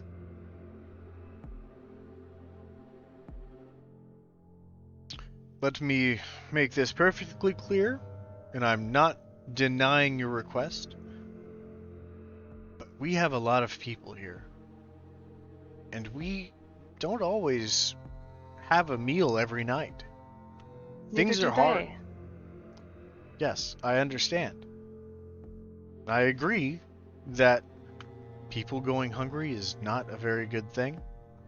And if you were to do this, I will give the order to have my men retreat, knowing that this lake monster issue is going to be taken care of, and I will be greatly appreciative of that. Mm-hmm. Good. So, we have a deal? Andy's gonna look to the rest of the group. She doesn't want to agree without making sure everyone's on board. I think that we could discuss the matter of a fee to help you out, and maybe your neighboring town could help us out too. Ah, yes, a fee, a fee. And he looks down at his large map and he starts ticking his letter opener. It looks like a small dagger, and just tapping it on the table as he's contemplating the measures here of what he is able to part with. And says, well, if we were to be able to retain all of our fishermen, their yields, assuming this weather gives in, would be able to compensate for this much gold. And he starts going into logistics and starts looking through a ledger, really trying to balance out exactly what he can get away with. He says, I think what would make sense for me would be about 300 gold between the lot of you. Andy shrugs. She's not particularly in it for the money, but she looks to the others. What say you, Vega, Leoponte, Eclipse? Leoponte is at the Leon end. Ponte isn't here. Right.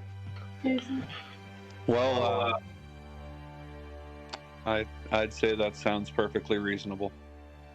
I agree.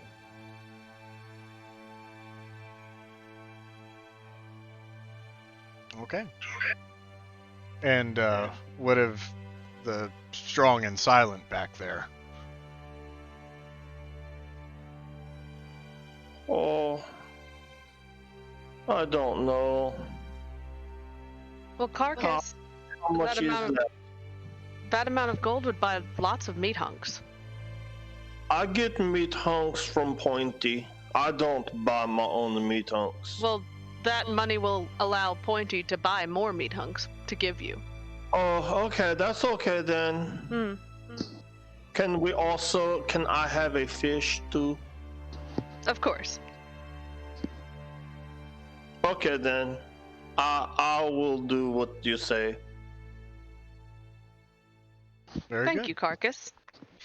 Then make haste and take care of this. Okay, and I will. Wait! Do not make haste, Carlos. Do not make haste. At the inn, I am unaware of the situation unfolding, correct? Correct. So, what do I see around the inn? Do I feel the eyes on me? Do I feel the extra person keeping an eye on my maneuvers and my decisions? Do I feel like I'm being watched? No, you don't feel like you're being watched at all.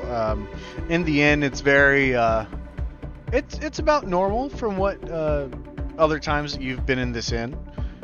People are eating, standing by the fire, trading stories and talking, and just trying to weed out the later part of the day with a little bit of relief from the day of work that they had behind them. I see.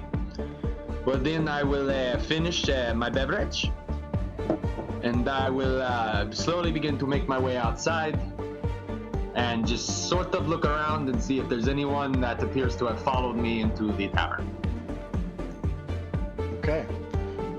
You make your way outside, and you do not see anything of the sort. No tag-alongs, no people that have been keeping watch on you. It looks to be free and clear. Then Leon Ponte will make his way slowly back to the direction of which he departed from his friends. Okay, go ahead and make a perception check. That will be a 20, not natural. So you don't see anything, but with your ears you can hear a familiar voice saying, "Make haste!" Leon Ponte will rub his forehead ever so quickly and then remember how much he dearly loves his dear friend Carcass and will decide that his flaws are simply part of the beauty that is his friend and will begin heading in that direction. In the meantime, as Carcass has rushed out of the town hall. How would you all like to handle this?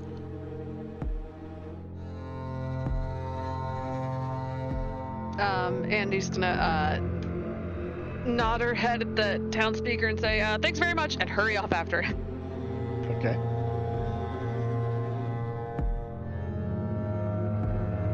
And you head outside and you see Carcass is about 30 feet out the door, and he is headed, I believe, that door would be facing south. Yep. So he is headed towards the lake. All right, Andy is just gonna chase after him.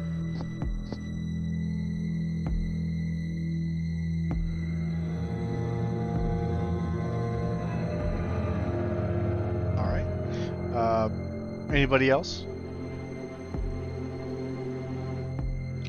Yeah, I'll go after him too, but I'm not gonna rush quite as much as Andy is. Calling out to him? Anyone yelling anything to try to get his attention? No, but if there's anyone that he's heading towards, like that he might, crush and murder, like that one kobold, I will yell out to them, heads up, move out of the way. Okay. And it is fairly busy out, so Carcass is going to be trampling, potentially, over a few people. In that case, Andy will call out to Carcass if it's busy and there's lots of people around. And she'll just say, Carcass, wait!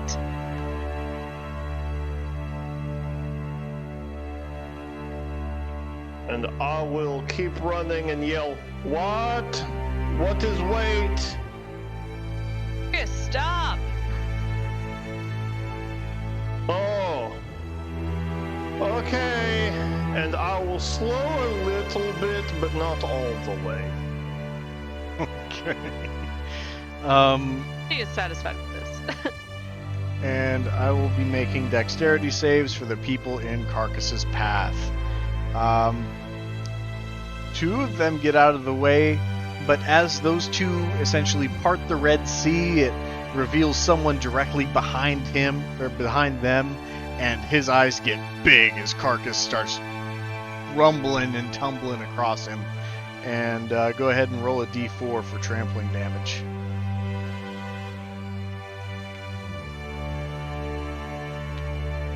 That is a 3. That person takes 3 points of bludgeoning damage and is cast aside and essentially pushed about 5 feet, and luckily lands in the powdered snow that has been plowed aside, and gets up and yelling, "What the hell is going on? That hurt!" Make haste.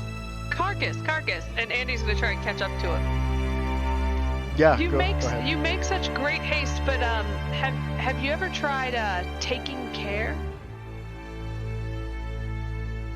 I'm not going to slow down anymore, but also, what is care? How do you take cares? You take care by being very gentle and cautious. And she'll kind of mime this by moving slower and looking around her and avoiding obstacles. I will try this for a moment. But if it is not as much fun, I will continue to make haste. Okay. And Andy will try and make it fun by saying, "You see, Carcass? It's like swimming, but through people." Oh, Carcass can swim through people, and I will get out my great axe as I run. No. And she's gonna hurry and put her hands in front of him and try and stop him. okay. Go ahead and make a strength check. See how well you do with this in a contested one, I assume, Carcass. Yes, Carcass will not stop for her. That's an 18. You said a strength check, Yes. so that's a 14, so that would be a 19. Carcass, please put your axe away. But then how do I swim through people? That's not swimming. You swim with your hands. Don't hit anyone. Oh, I don't think you know how to make haste correctly. Yeah, talk to Zizix. He knows, the little fella back there. But wait for him. Wait for him. We'll all go together. Remember, we're going to look for the lake monster. Oh, yes. Where am I going? You're coming with us, and we probably should find Pointy. Oh, I will stop. So yes, it would be good to find Pointy. I miss him. Yeah, we should find Pointy. Did he specify where he was going? He went to the inn, which the only inn here nearby is the White Lady Inn, which is a little ways back along the coastline of the lake. Okay.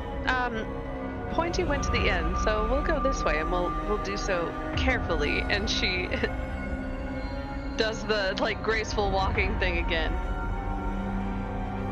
Yes, I will continue walking with my axe out and yelling, Pointy, we are coming for you. And on that, Leah Ponte is able to make it halfway to where you see Carcass looking every which way with his great axe wielded and yelling out your name, and the party following behind him. Leon Ponte will stop in his tracks and wave real big and say, Carcass, my friend, I am over here. I will jump up and down excitedly, and I will run towards him very fast. And Leon Ponte will take off in a dead sprint towards Carcass with intentions to jump into his arms, how you say, Dirty Dancing style? Alright. Okay. So I will drop my great axe to catch him. And I will make sure his great axe does not hit a small child. okay, so we're gonna make a acrobatics check for Leah Ponte.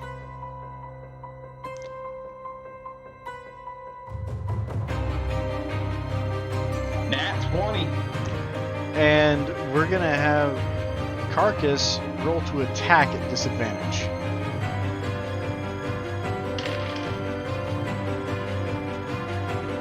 At disadvantage, that is only a 17.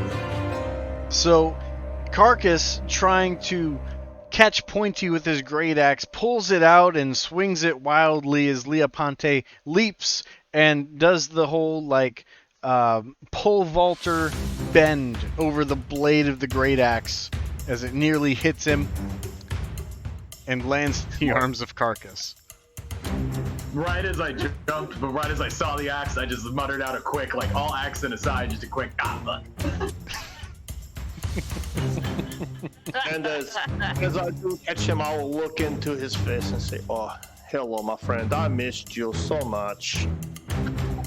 Leon Ponte will give Carcass a scratch behind the ear and then say, now put me down, my friend. Okay, and I'll just let him go. Alright, and you fall flat into a pile of snow that cushions your fall. Leon Ponte will simply arise and dust himself off and walk over to the rest of the party and will say, my friends, what is it we are doing? I do hope that gold is involved, no? Well, we did get a job. Yes, and we are going to get a fish.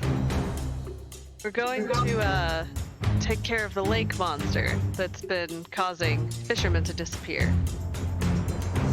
Ah, I see. So, Because- aside from the dangerous endeavor that requires us to slaughter the monster from the lake, are we being paid in anything other than the fish? 300 gold, yes. Leon Ponte collects himself and says, no, that will do. Yeah, no, I think we killed the lake monster. I think we are a good group that is capable of doing this, and it sounds good, and the money, and it's all good. Very good. And the reason they've got people over at blocking Cara de Naval from the lake is that they think they're the reason their fishermen have been disappearing, and I'm sure vice versa. I think the lake monster is the actual enemy, and this way they'll have peace, everyone will eat, and we will get paid.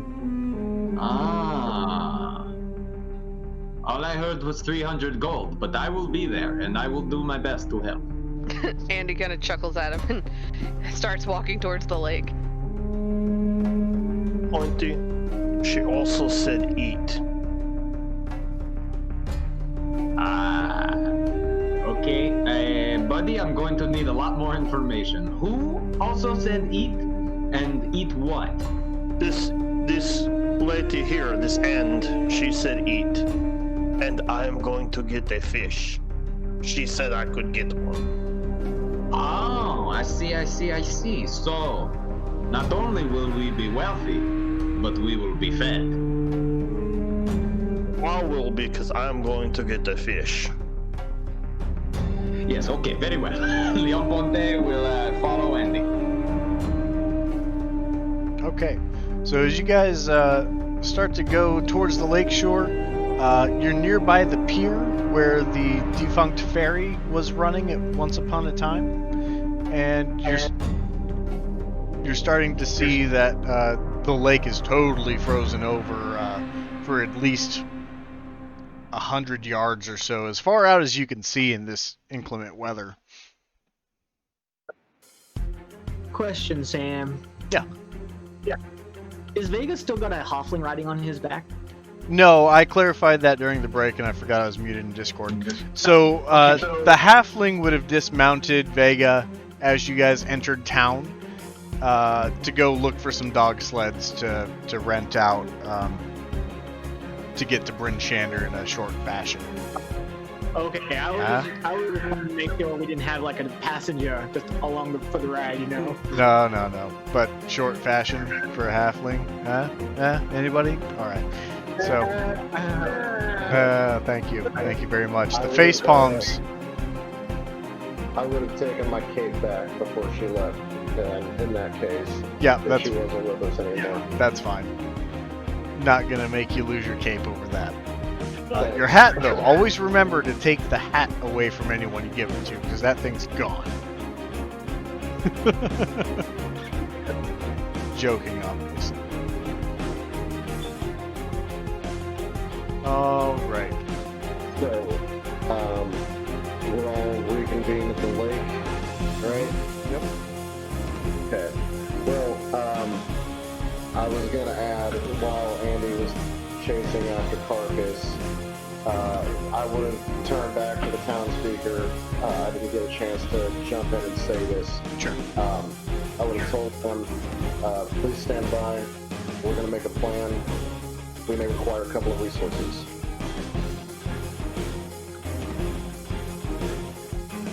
And he says, for the gold that we're paying, if you can't do it, then maybe I'll find someone else too. I think it would be to your benefit, but that is if we require. Understood. I would appreciate your cooperation.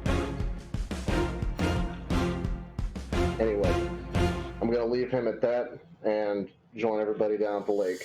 Okay. Okay.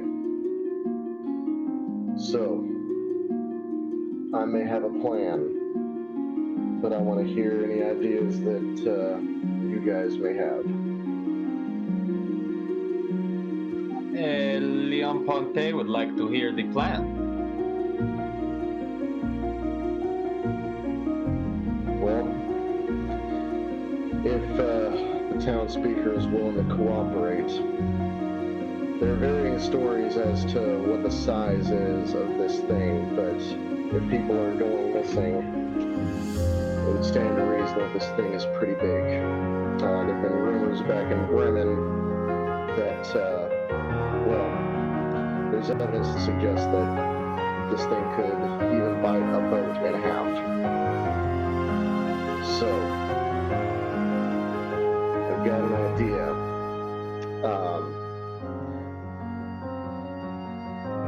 Seeing as how I do not need to breathe, and I would not be subject to hypothermia, if the town speaker is willing to lend us out a few horses and several yards of chain to tie me up with, I could dredge the bottom of the lake with a hunk of meat at the end of my sickle, and if I've got it, you guys pull me in.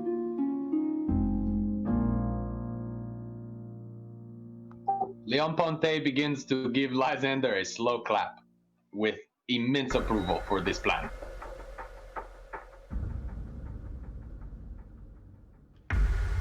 I turn to Vega, Eclipse, Andy, anybody else.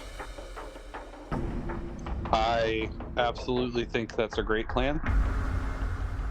It does worry me a little bit for your safety being down there by yourself. So I would say it might be a good idea to see if we can find magical means for someone else to be able to join you and assist you. If we can find some kind of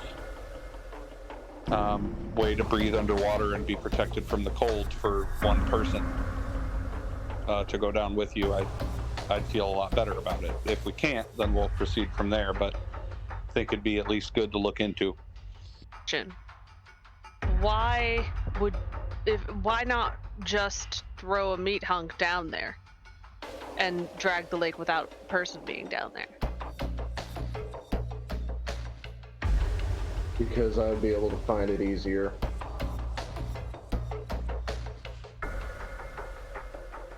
It would help to have a pair of eyes in there. But wouldn't the food smell itself lure it? Well, and how far could you really see down there? If you have dark vision, you can see up to 60 feet.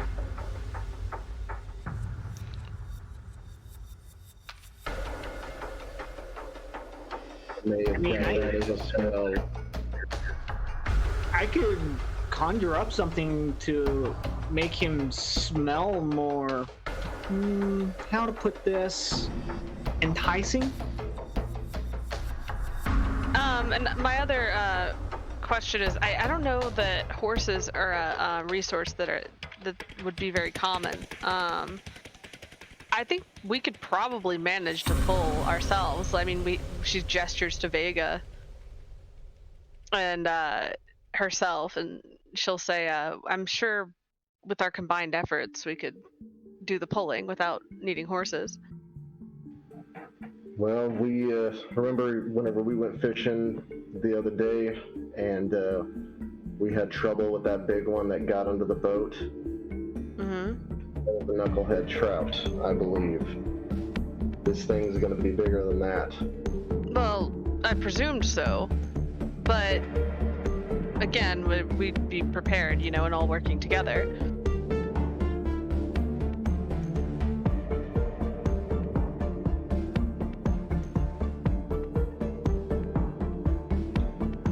Well, if we had 4 horses that could yank it out in short order, that might be quicker to pull it out from the bottom of the lake.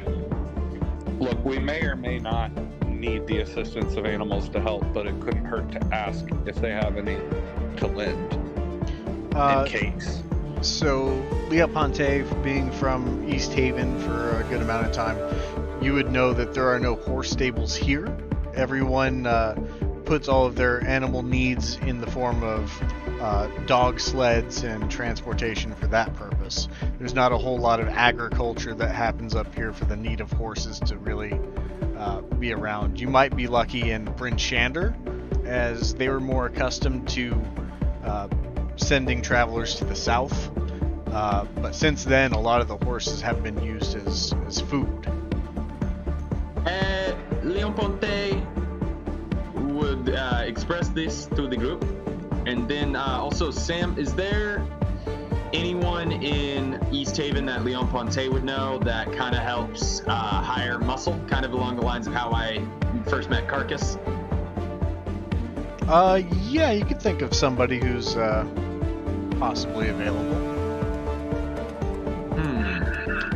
Leon Ponte will say to the group, since there are no horses and I am concerned about the dogs, how much they are actually going to help, perhaps I venture into town and I see if I can rustle us up some more big boys to pull on the chains, so then between Vega and Carcass and the other big boys, maybe he comes whipping out of there faster than you can say, holy shit, here comes Lysander, he's being whipped out of a lake. So there's no horses in this town at all that even haul their fish? No, that's all done by dog sleds. It is a no-horse town, as they say. Do they say that? What'd you say, Clara? I just heard Pointy say it. Thank you, Carcass. So Leon Ponte would like to ask the group if it's no harm, if it's okay if he goes and sees if he can drum up some assistance for this task. I mean, that sounds good to me, I suppose. We might as well. All right. And Leoponte makes his way back into town. Go ahead and make your investigation check to see who you find. Leon Ponte would probably also bring Carcass, just in case, you never know how much you can truly trust a thief, you know? So in case things go sideways for any reason, I'd like to bring Carcass along. And you Okay. said perception? Investigation. Investigation.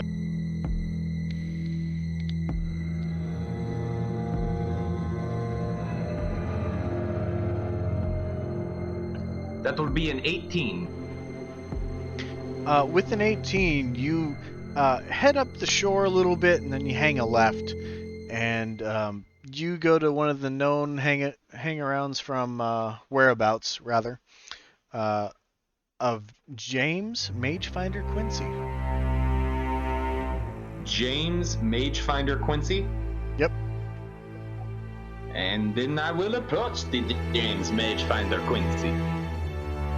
Ah, Leoponte. It's been a while. James, my friend, you sound so much like my dear friend Timmy. Oh, no, not... I don't sound like Timmy at all, man.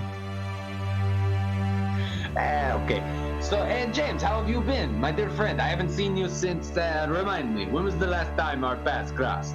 It was about a 10-day ago, I'd say. Yes, it was, eh?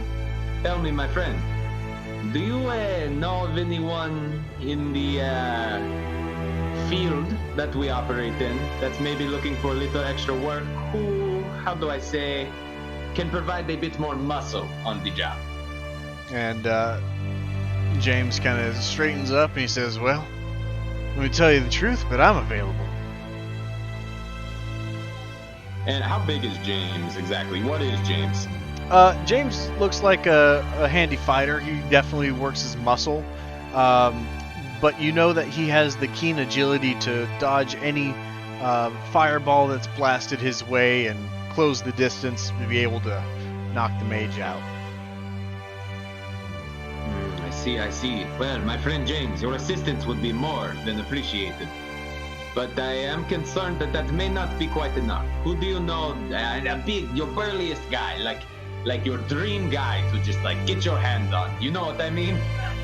Who, if you had to name one hunk, and I'm not talking show muscles, no, I'm talking true follow-through activity muscles. When you see his calves, you say, that guy, he knows how to squat. You know what I'm saying?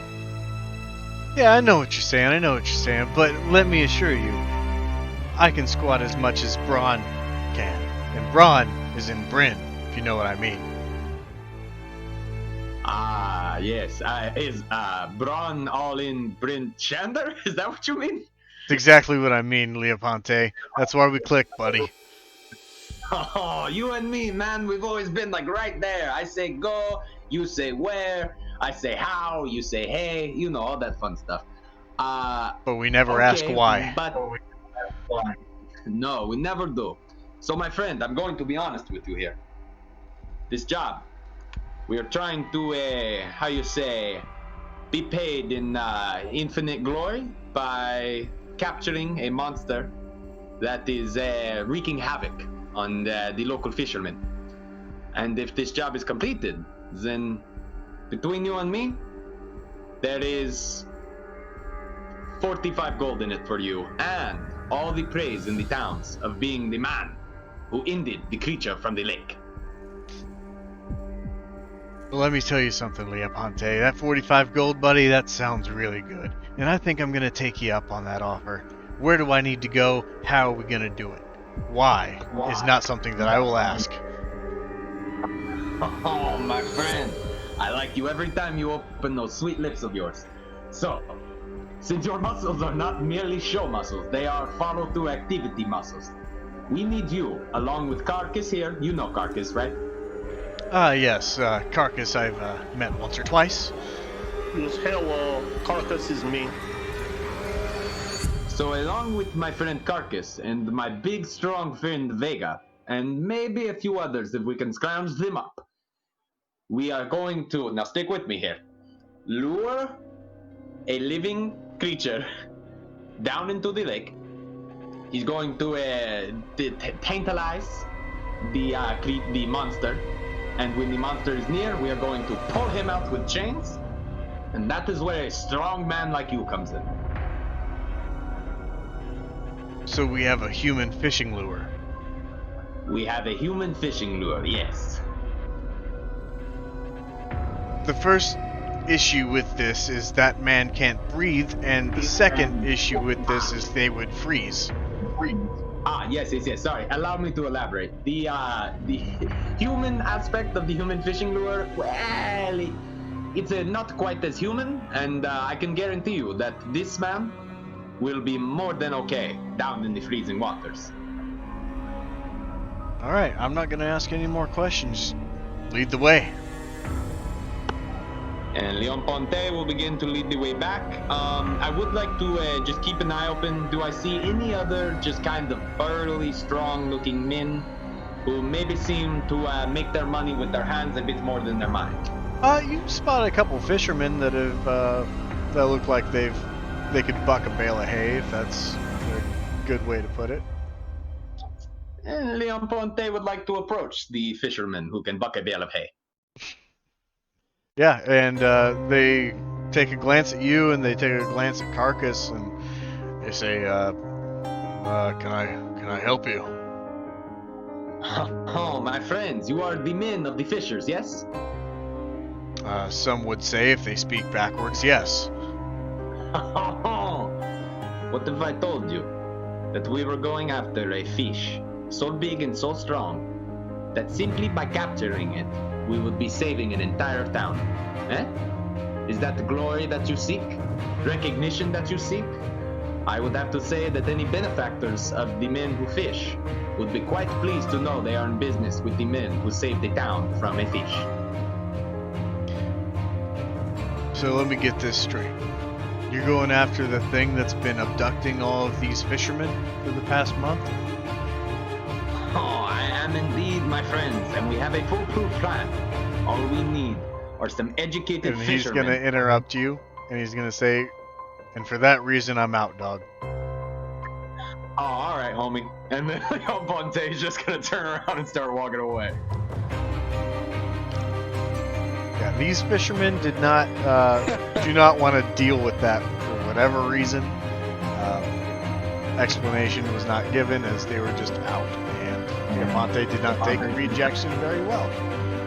Yeah, Leon Ponte, he understands. He's not going to pry any further. He is going to lead the other two back to the party. Okay. And in short order, Leoponte returns with James, Quincy, and Carcass.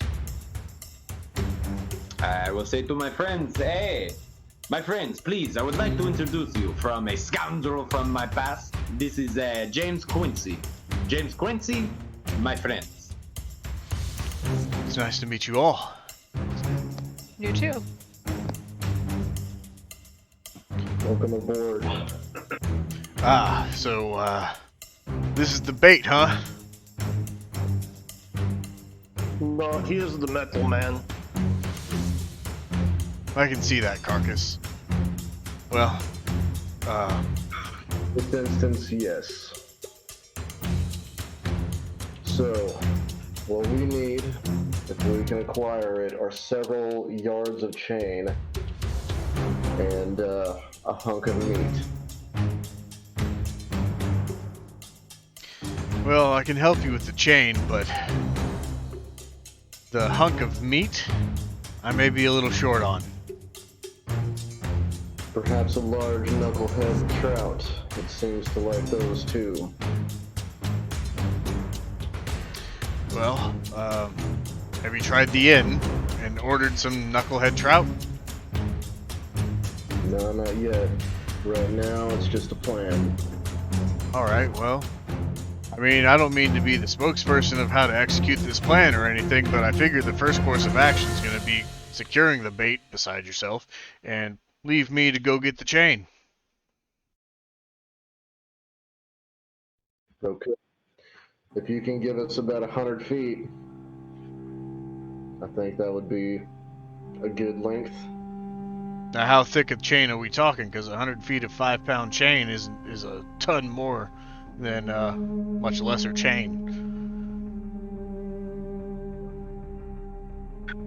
Well, I would say thick enough to be able to pull in a lake monster that can chew a boat in half. Alright, Carcass, you want to come with me? Yes, I will go with you, James Squinty. Perhaps you can talk to the town speaker. I told him that I need some resources. I will not set foot in that town hall. Never again. Bad blood, huh? Could say that. But who's to say? You could, but I'm not gonna ask. Then I wouldn't.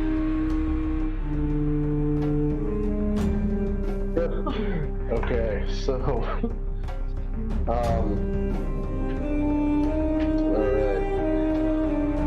Moving along. They're gonna go get the chain. We just need to get ourselves a knucklehead trout. Zizix, you think I could borrow your shield while I'm down there?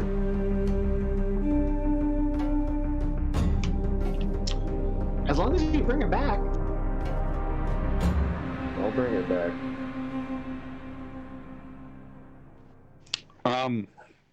Well, while you're going to get the trout and they're going to get the chain, I might go see if I can find any magical means for someone else to be able to join you underwater. I'm not super hopeful, but I feel like it's at least worth checking out, you know? True.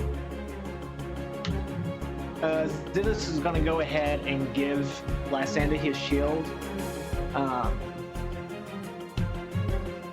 So as long as you have it for at least 30 minutes, it's a +1 shield. Alright. I mean, it'll be a +3 total. 2 for the shield, and it's a +1. So you just need to do it. Okay. Well, I will take my time doing that, and we'll go to the inn and try to acquire a knucklehead trout. Easy enough. Knucklehead trout goes for $1 apiece. Yeah, I can pay that. That's fine. And James Quincy and Carcass take off to the Fisherman's Hall. And once arriving, James Quincy stops and talks to Carcass. Alright, Carcass. That over there is the blacksmith. Go inside. He's got a bunch of chain in there that we can use, and that's Pointy's chain. Okay. Yes, I can get the chain for Pointy. Alright. Say no more. Have at it. I will walk into the blacksmith, say, hello, I'm here for this chain.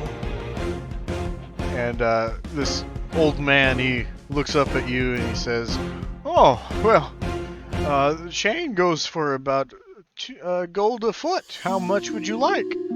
It is Pointy's chain. I will just try and pick it up and carry it out. Yeah, and you can definitely do that. Give me a strength check just in case, though. I'm assuming your roll, so maybe I shouldn't speak so soon.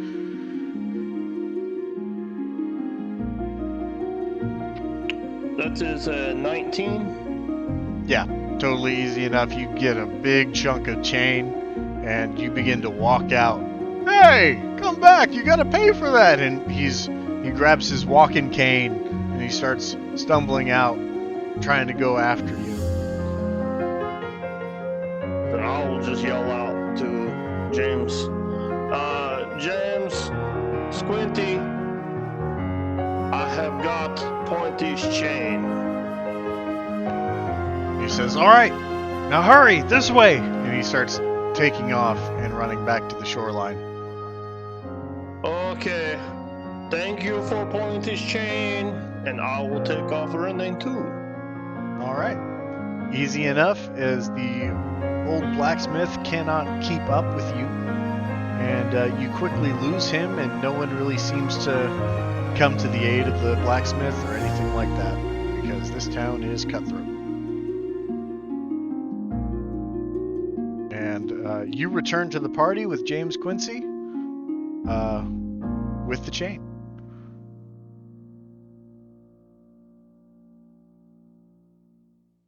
I will hold the big hunk of chain out and say, hey, Pointy, I got your chain. Leon Ponte will say, fantastic. Did you have the money to do this? But this was your chain. Leon Ponte goes, oh, I see. And then leans in and goes, I'm very proud of you, Carter. Thank you, Pointy. But Squinty there, he told me to go in and get your chain. Leon Ponte will chuckle, and as he walks by James, he will say, he comes in handy, no? He sure does. Leon Ponte will slap his hands together and say, okay, what's the plan? Well, I think we should wrap the other end around maybe a tree. Something sturdy to anchor it before I go in.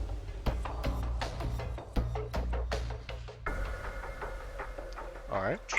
While they were going to get the chain, I was going to look for something magical, by the way. Right. So go ahead and roll an investigation.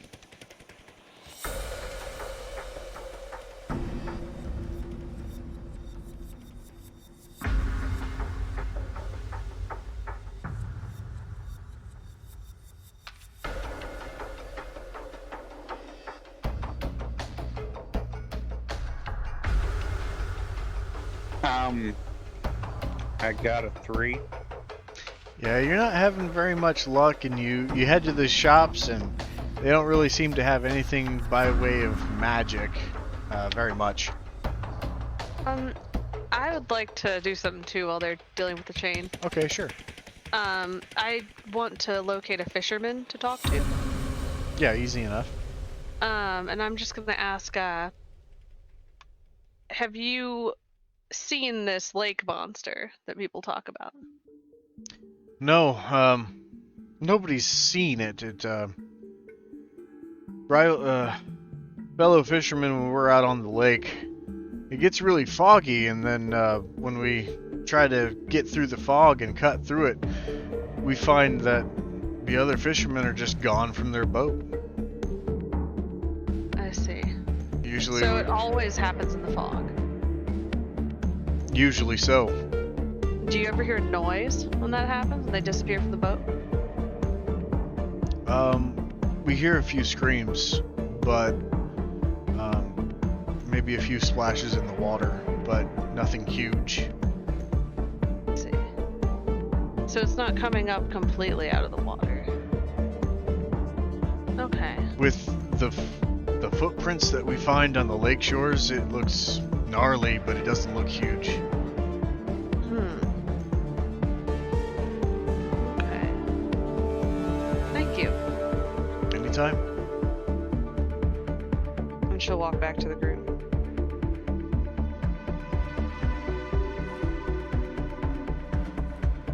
Alright. And you'll make your way back as Carcass and James Quincy have come back and Vega's back.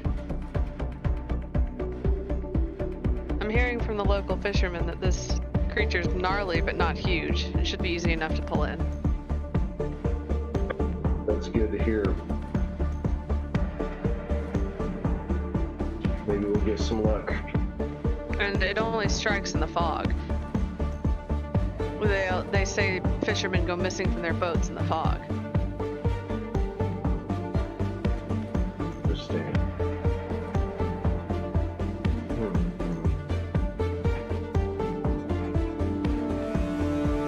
That might change up our tactics a bit. Or do we stick to the same plan and see what we can find? Well, is there any fog right up along the shoreline? Let's start looking around for fog nearby.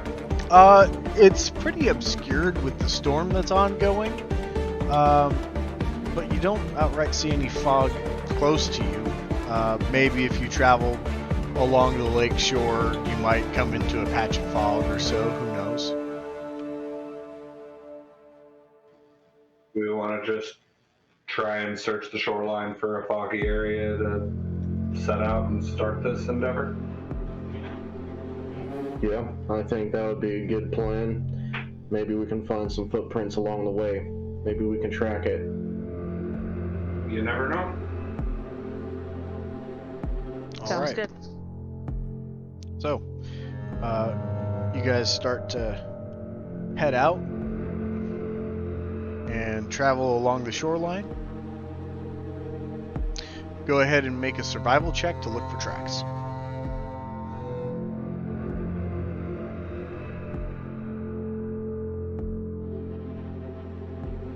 One's 7. I got a 23. Okay. So, Lysander, with that So roll. did I. Oh, very nice, both of you.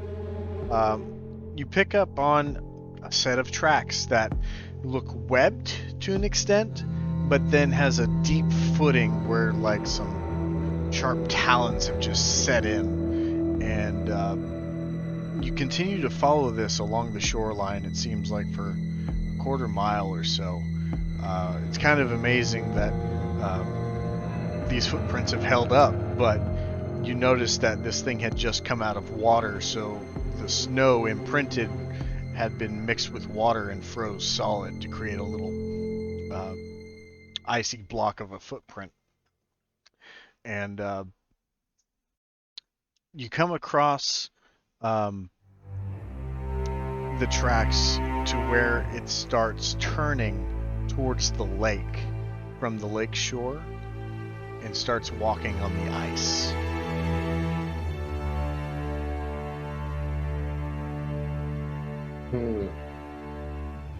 Well, it looks like we've got a lead at least. And there's no identifiable features other than it being webbed and with talons. That it does not look like a footprint from any creature that we know of. Not that you guys are aware of. And these look to be the same tracks that I saw like a couple weeks back. Yeah, very much so. Okay. All right. Well, Shall we venture out onto the ice, or maybe we should maybe take a couple people at a time so as not to fall through? And James will speak up. Says, "Oh, you're fine. If you get further out, it'll be a little bit iffy, but I've seen them haul boats back full of fish across this ice. You're fine." Okay, so you think that we could all go across this ice without breaking through it? Once it starts to crack, then we slow down. Okay. Then I guess we'll keep following the tracks. All right. And you follow the tracks out about maybe 100 yards or so. And go ahead and make another survival check to continue tracking.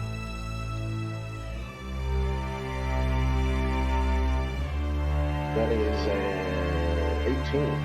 That's very good. So you're able to keep track of it and stay on the trail, and it continues to go outward and then starts bending parallel to the shoreline, not going out much further. You see that further out is new ice from the looks of it, and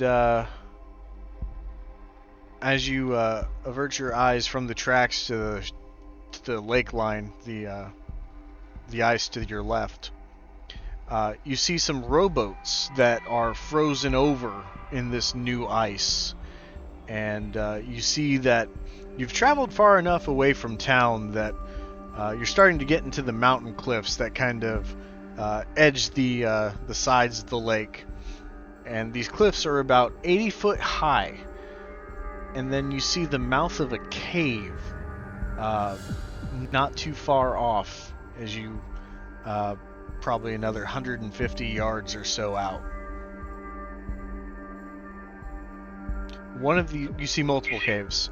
One of these caves is at water level, and others are elevated to 20 to 30 feet above the frozen lake. And there's a slight sound emanating from these caves. Go ahead and make an insight check.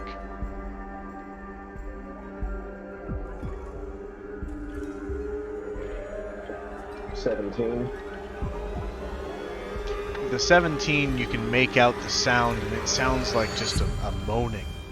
But with your perception roll, you're able to discern that this is the sound of the wind coursing through this tunnel, these caves, and creating that sound. A really ominous, deep. Ooh, spooky. So it's reverberating from the mouth of the cave, but kind of making a weird moaning whistle, essentially. Yeah. Gotcha. Okay. Well, I'm going to point out the caves to the party and turn back to them. We may not have to dredge the lake after all. We may have just found the beast's lair.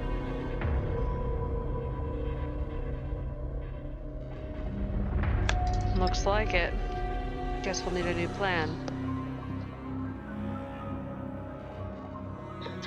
Leon Ponte would like to chime in or hear me out.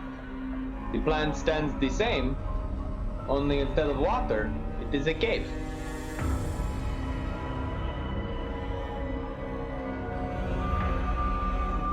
Right.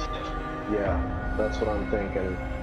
The only one that concerns me is that water level cave.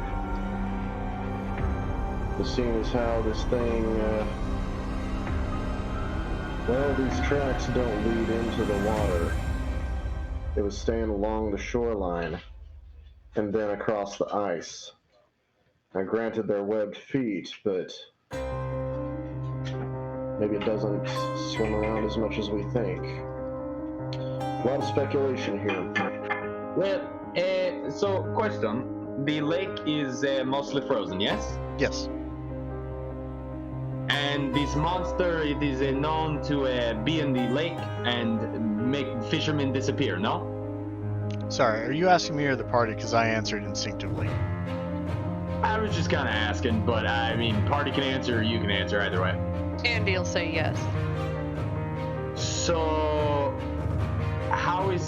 did we determine, maybe I missed it, how is this thing being in the lake if the lake is currently frozen? There are patches of thawed ice that allow rowboats and small ships to continue to course the further out into the lake you get. With this current storm, a lot more has frozen. So that's led to East Haven taking any freestanding water as their own, cutting Caer Dineval out of it. Alright, okay, so some patches are less frozen. Leon Ponte would like to say, I do believe, even if this is not the monster we are looking for, this cave is something we should absolutely investigate ASAP. I agree. Before we do that, Sam, you had mentioned some rowboats. You said they were frozen over? Yeah. Or are they frozen in the lake? It's both. The water had splashed up onto the rowboat and froze once it made contact with the cold air that had been chilling the rowboats. Okay, I would like to go up to one or two of them and just see what's in there, see if there's any signs of damage or these bite marks that I'd heard rumors of. Okay. Go ahead and roll investigation.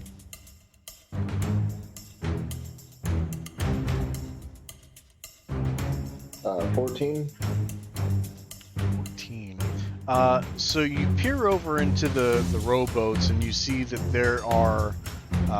there's fishing tackle in there. You see a bunch of empty bottles that seem to be frozen solid into the rowboat.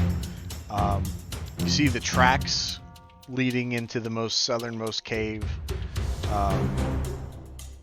and you don't see any damage to the boat.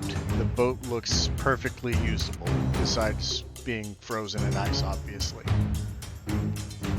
Okay, and you said there were tracks leading from the boat to the southernmost cave. Like, does that mean the one in the water, or?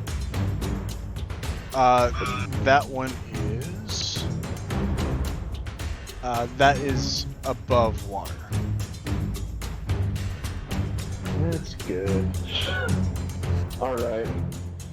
Well, I'm going to call the party over and point these tracks out. And, it's like, looks to be leading to that cave. I'm sorry. Shall I we? misspoke. I'm reading this map wrong.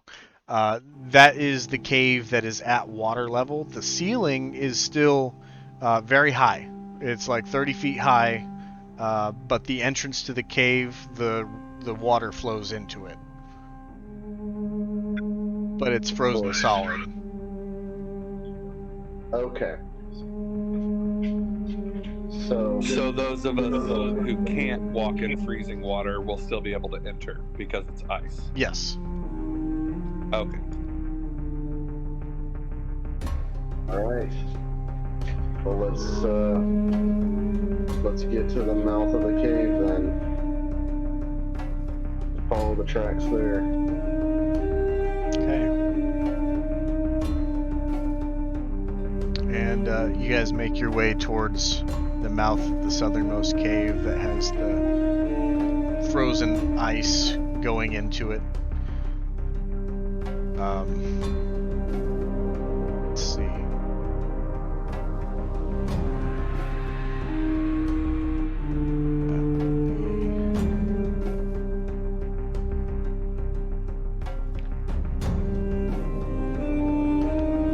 So you come in and you're hearing the emanation of that howling, that moaning coming from the wind hitting the cave. It's very dark inside. You don't see any sources of light from inside whatsoever. What would you guys like to do before you enter? Leon Ponte would like to ask if the plan is still to tie up Lysander.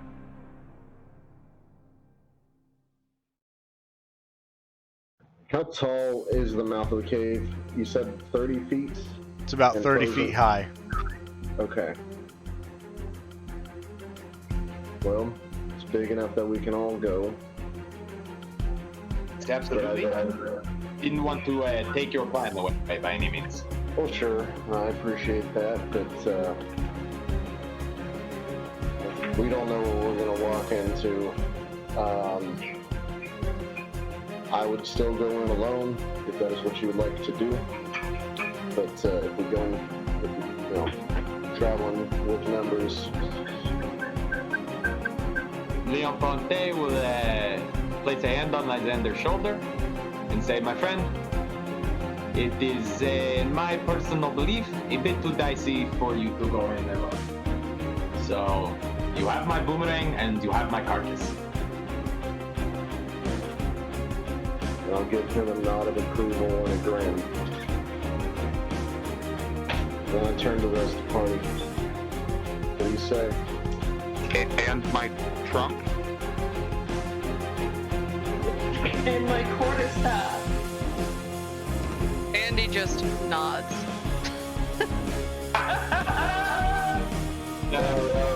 Physics is shield, so. Leon Ponte would like to turn to James and ask if he is intending on coming with us, because if he doesn't, then no payment. Oh, I'm definitely coming. I would never miss out on a payday. Oh, you and me, man, we're like right there. We're like ham and cheese. Pointy, I have a question. Yes, Carcass? If Squinty dies, can I have his gold? Leon Ponte will turn to James and shake his head at him and like, no, man, no way. And then I will turn to Carcass and say, if anyone dies, we can discuss what will happen with the gold after. Okay. I'm going to strike a torch. Are we ready? Oh yeah. Yeah, sure, you betcha. We. You? We. All right. Here we go. All right. And into the cave you go. It's dimly lit now with the torch in hand. And who's leading the way? Is it going to be Lysander? I'll lead. Okay. So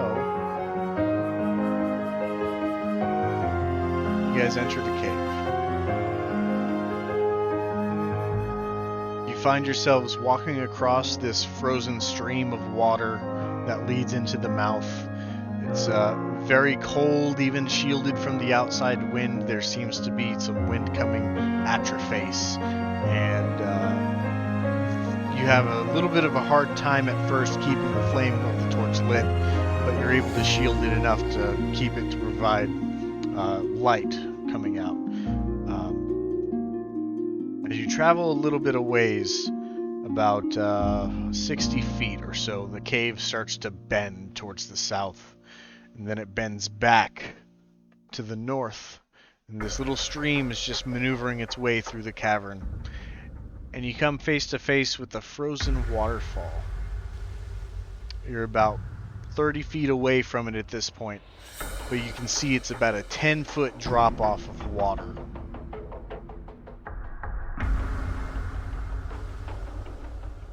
As in, are we at the top of the waterfall or the bottom of it? You're at the bottom of it.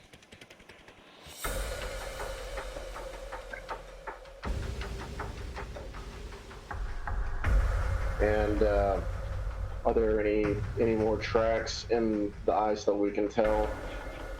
Go ahead and roll survival.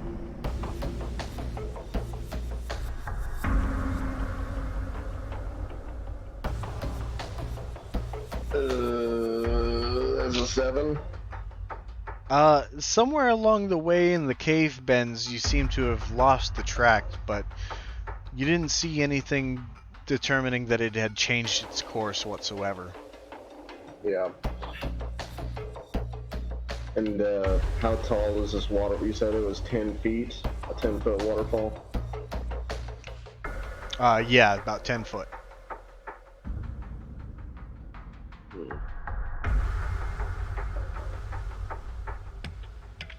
Now, Lysander, make sure you don't chase it.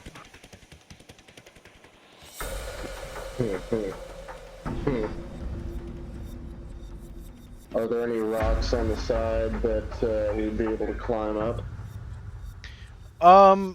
It looks like the way the cave is kind of formed that it would be an inverse incline. So you would actually be like hanging off of it and trying to scale backwards. But with your torch, you're able to see that the caves are just slicked in ice, and trying to use those rocks to maneuver around this might be tough.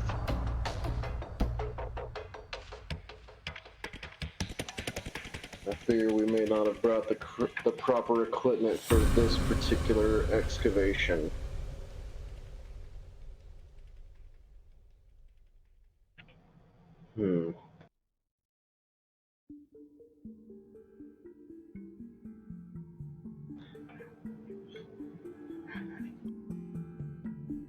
How did the caves outside look? Some of the ones that were above water.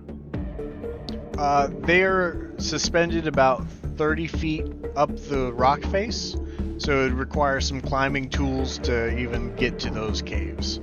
But if you could traverse that rock face, you could definitely enter. So there's no cave, like if we were to go to shore and enter from the land, that we'd be able to get to another cave. You're about a quarter mile out from town where you exited, but you're not seeing any sort of like land pathing that takes you up to that rock face, that cave opening.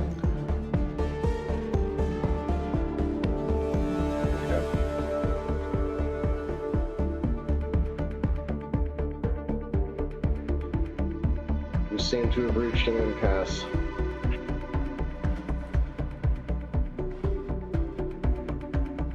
I could try to scale it with my sickle, but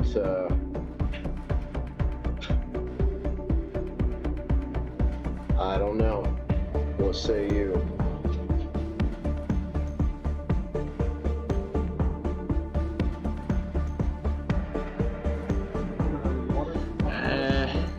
Leon Ponte is going to look up and down and say, "It seems like quite the feat to accomplish, my friend. And I am also worried that we are not properly equipped."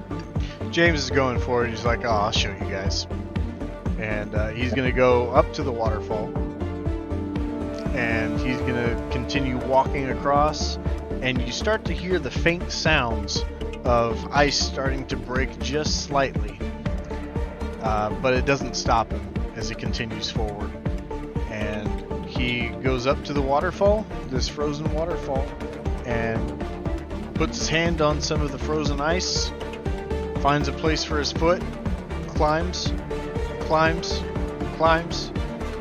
He gets up to the top of the waterfall and he looks back and holds his hands up and he says, "If you need help, someone throw me a rope."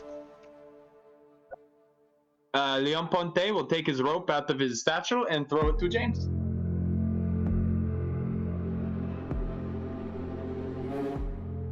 And he will, let's see. I need you, at this point, as you're coming in closer, to make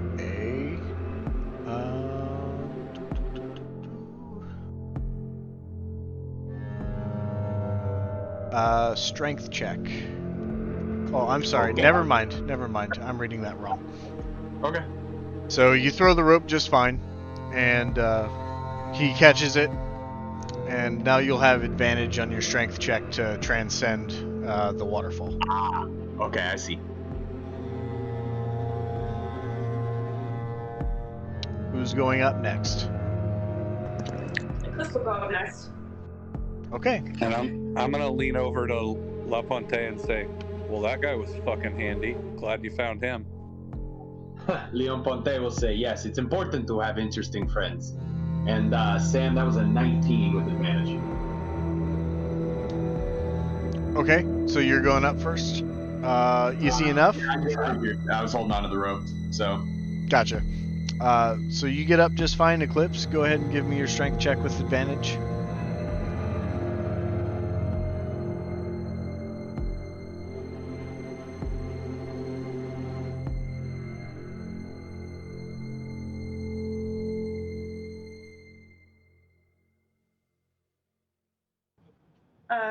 That'll be a 23. Very nice. You scale up the side of the waterfall just fine. Who's next? Yeah, I'll give it a go. Okay. Go ahead and give me a strength check at advantage.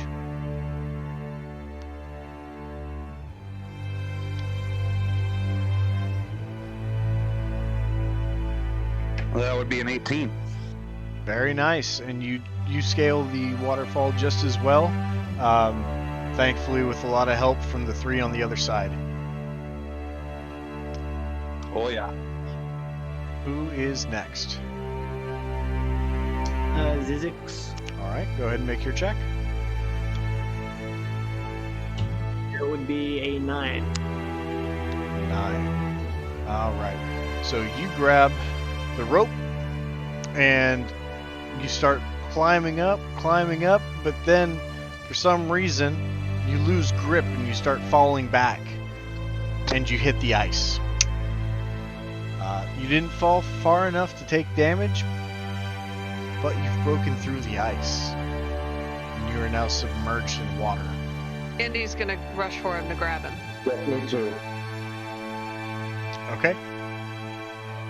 Go ahead and make your strength check, Andy. That's 16. Okay, and that's plenty. Go ahead and roll it as well, Lysander. Also a 16. Very nice. So you both reach in and you grab Zizix and pull him out of the cold, freezing water as he arises quite cold and drenched now in his heavy winter clothing.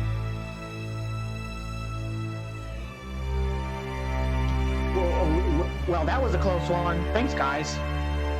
Yeah, I don't have a spell or anything that could dry you off quickly. Is anybody else? And she's gonna look around. Yes, I can help dry him.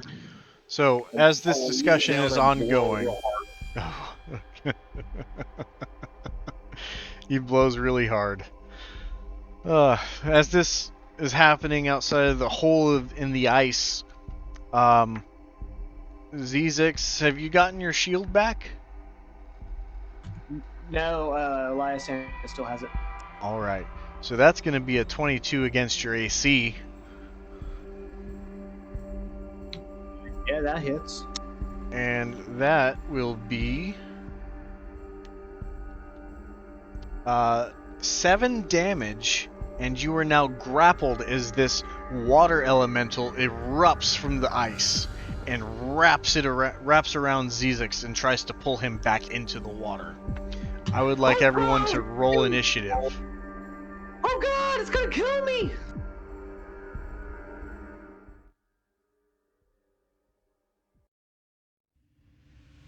Would this activate my sentinel feat? As a No, reaction? it wouldn't. It's a surprise, technically. One second.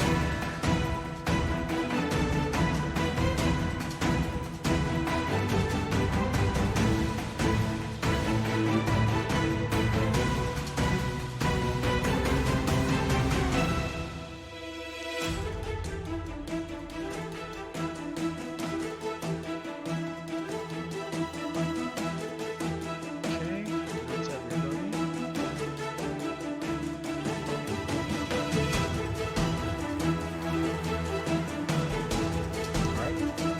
Alright. First up, Andy. 18.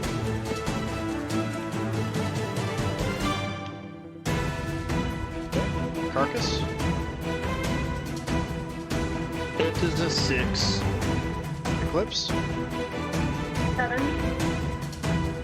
Zizix. 11. Leoponte. 17. Lysander. 13. And Vega. 16. Very nice. Yeah, not often that I do well on initiative.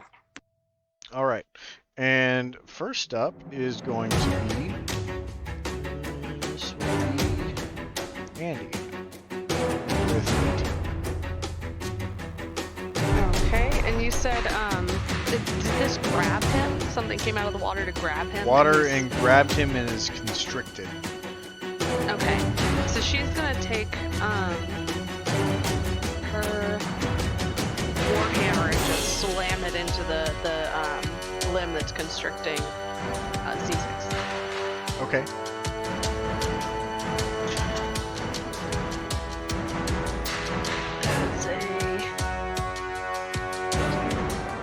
That's a 19 total. And that will hit.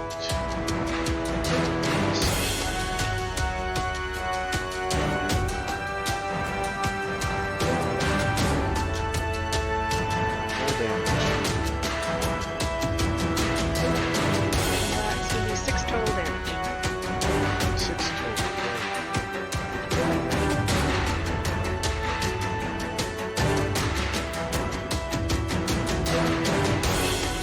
Alright, so you take your swing and you swing your weapon right into this creature and it makes a screeching in pain and it continues to constrict on Zizix. But it still has its hold on him quite taut. Second, we need to make a couple of changes to this.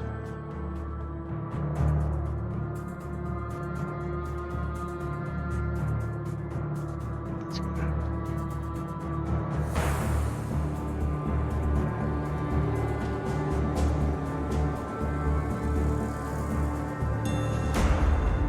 Alright, I'll just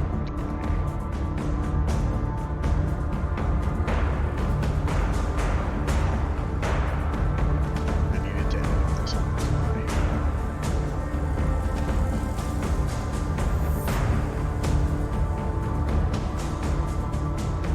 Very nice.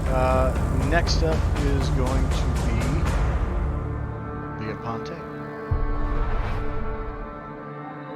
How far down is Zizix from me since I am at the top? It would be 10 foot down and then 5 foot out. So you're looking at maybe 15 feet. Oh man, I don't really have a good angle on this. Leon Ponte is simply going to draw his boomerang and not quite throw it. He's going to wait for a better angle. He's going to hold his action for now. All right, very good. Next up is Vega. Okay. Sorry, I'm still trying to look based on how far away I am.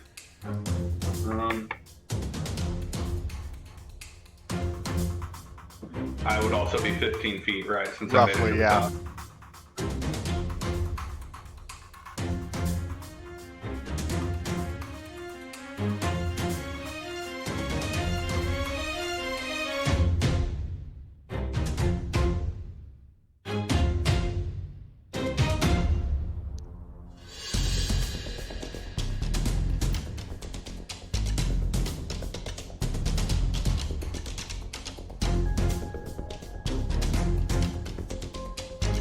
Anybody got any lightning attack?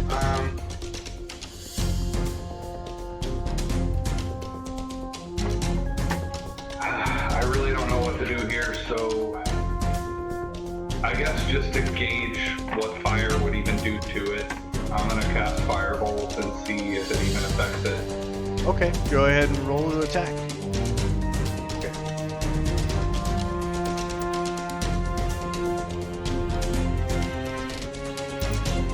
That's a 10. 10 will miss, unfortunately, as your fireball goes wide strikes a nearby piece of ice that quickly shatters upon its impact, making the hole a little bit wider to where it erupted from. Yeah, well, that did a lot of good. Anything else? I mean, I guess I'll start scaling back down so I can actually fucking fight it on my next turn. Okay, go ahead and give me an athletics check. Okay, hold on.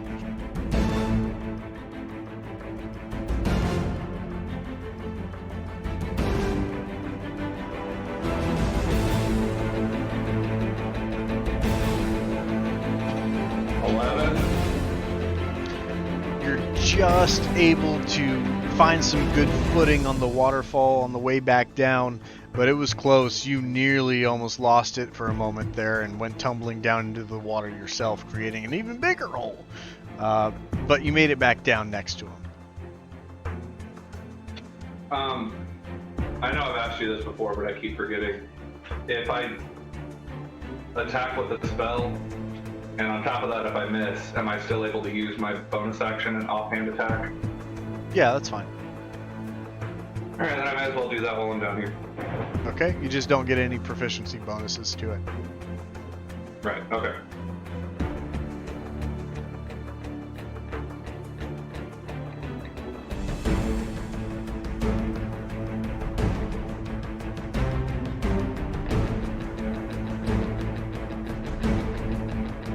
Not natural.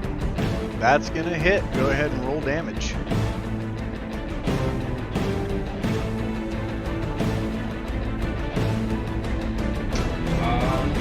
That would be 6 piercing damage with my dagger. Okay, very good. And that'll do it for your turn. That brings us to Lysander. What would you like to do? Alright, I'm going to pop my sickle and try to slash at the arm that is holding Zizix. So it's not actually an arm, so basically, so I can describe this for you, imagine a water dragon. It's not huge, but it's combined like a water elemental with a dragon, and it kind of has like this snake kind of form that's erupting out of the water and wraps around it like a constrictor. Okay, so it's not like a humanoid shape. Right. Okay, well, yeah, I'm still gonna pop my sickle and try to cut into wherever it's constricting Zizix. Yeah, for sure. Roll to attack.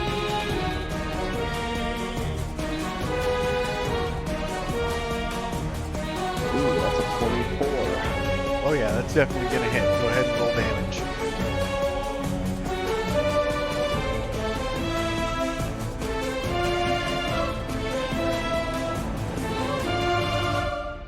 That was 8 slashing damage from my sickle. Okay, 8 damage from the sickle. So with that strike, you're able to see exactly what is manifesting here. And you take a slice with your sickle and you cut through it just like water, but you see that it reforms and it winces in pain as you strike it, but you see that its water flow is restoring immediately after being struck. Okay, then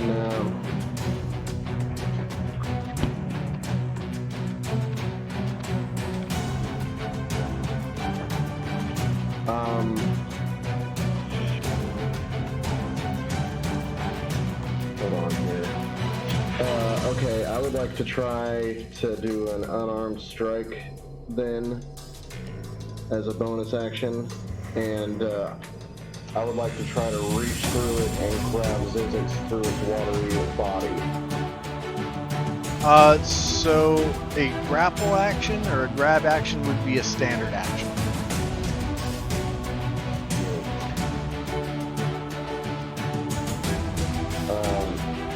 Would it be an improvised? An improvised. If you would like to punch it, yeah, that's fine. But trying to extract Zizix from that would take a full action. Okay. I'm gonna go ahead and unarmed strike anyway. Okay, just remember not to add your proficiency bonus. Yeah.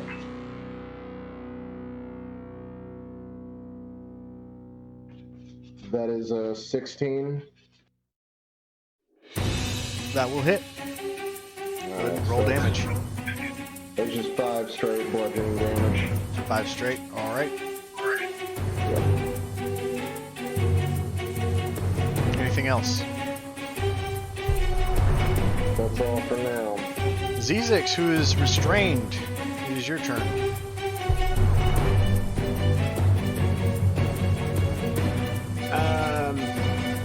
You want to take a standing dash for me to try and get out of the grapple? Yes. It would be a strength check.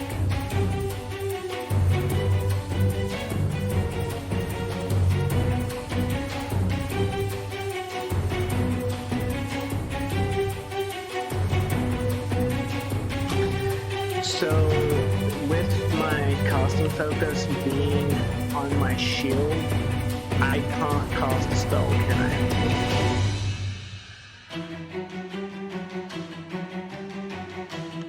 So then I'm going to try and score him free. All right, go ahead and roll.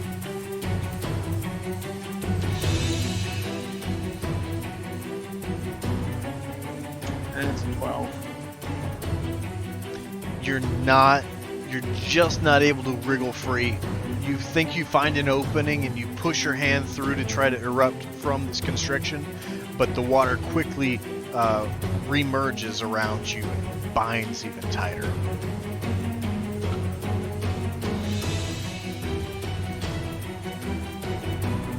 Anything for your bonus action?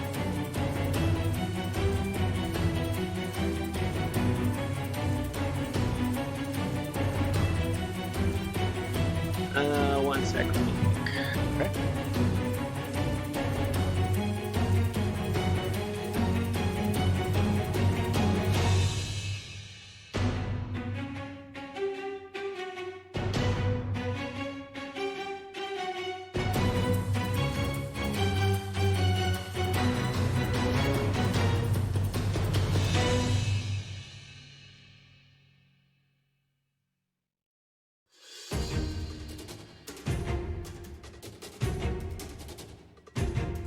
Well, I think that's all I can do.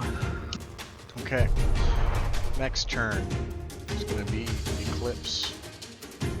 What would you like to do? You are up on top of the waterfall at the moment, so 10 feet down, 5 feet across. You can use your athletics check to come down. I would like to do so. All right, roll it.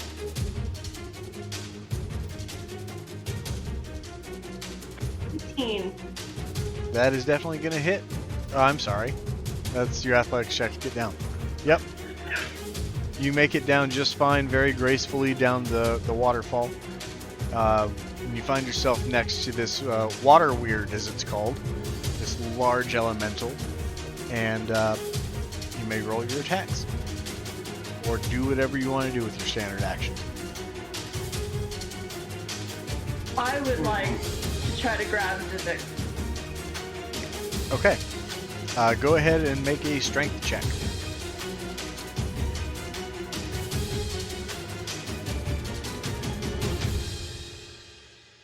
That's an 11.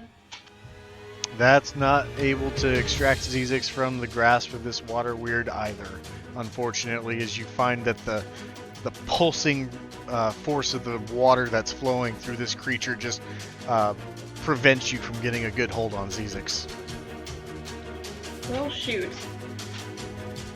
Would you like to use your bonus action for anything? Yes, I would like to use my flurry of blows. Okay, go ahead.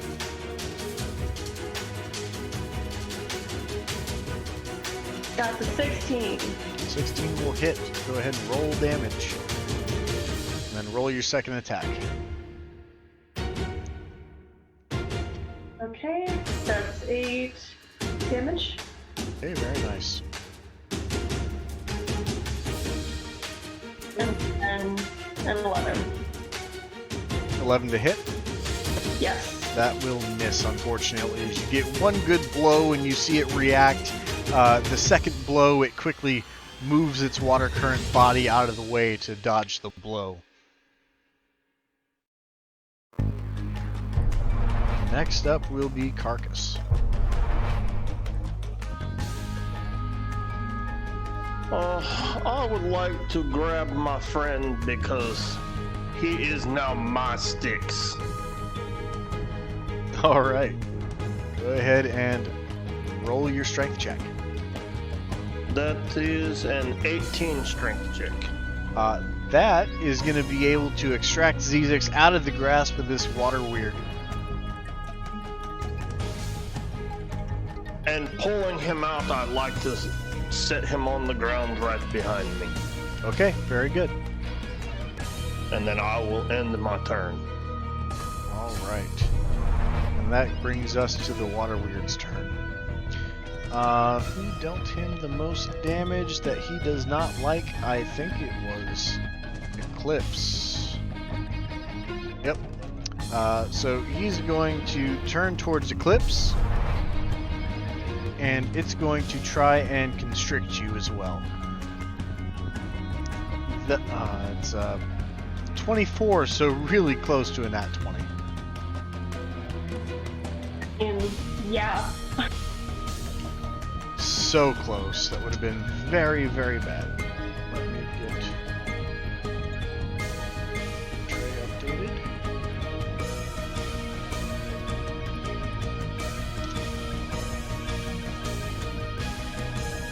Okay.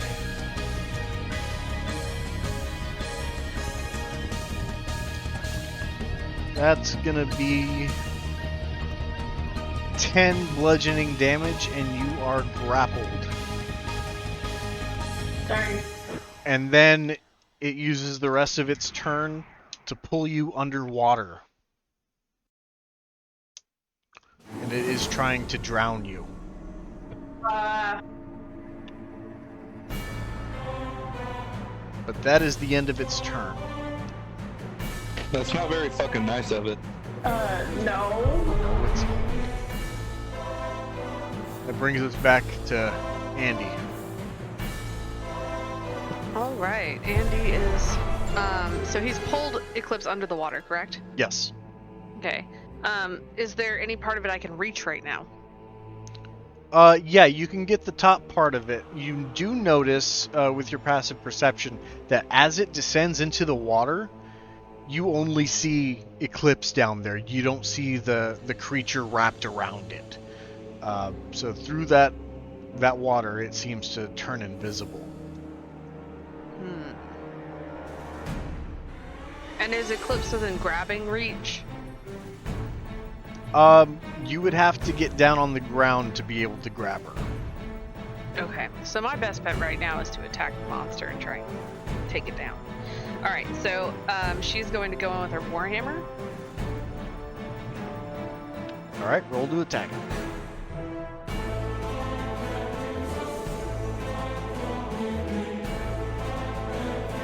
I'm going to use my Channel Divinity to add 10 to that roll, which will make it a 16. Yeah, that's gonna hit.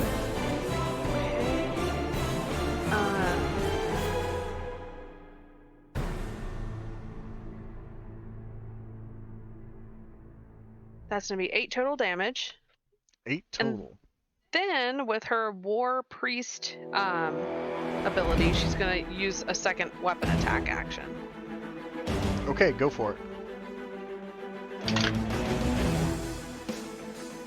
That's a 13 to hit.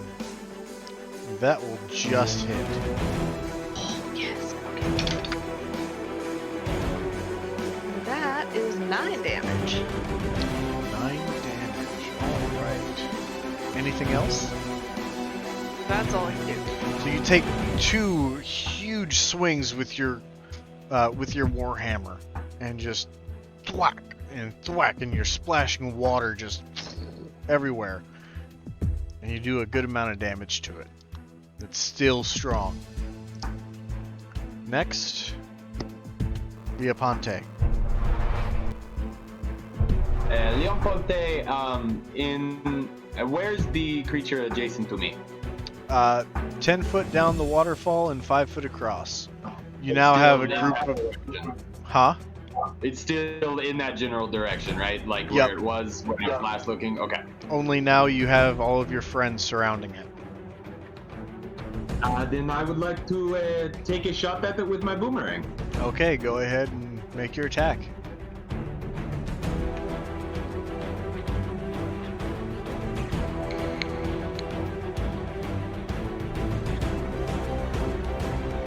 That will be a 16. That will hit. Go ahead and roll damage.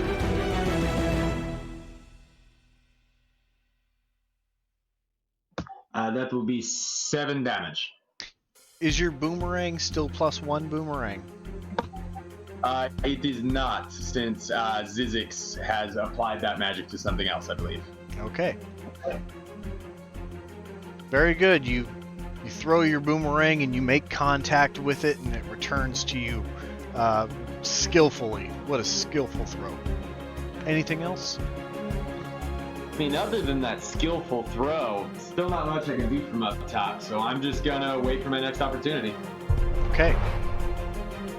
Next up is Vega.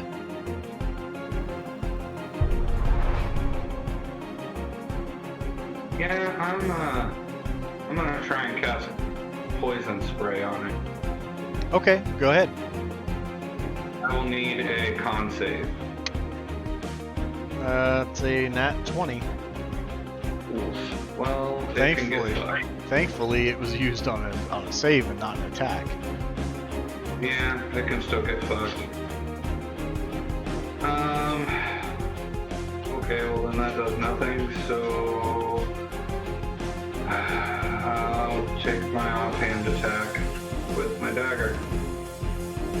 Okay, go for it.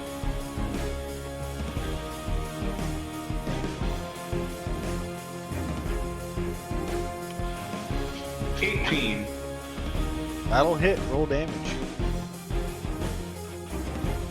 That was the damage. No, I'm just kidding.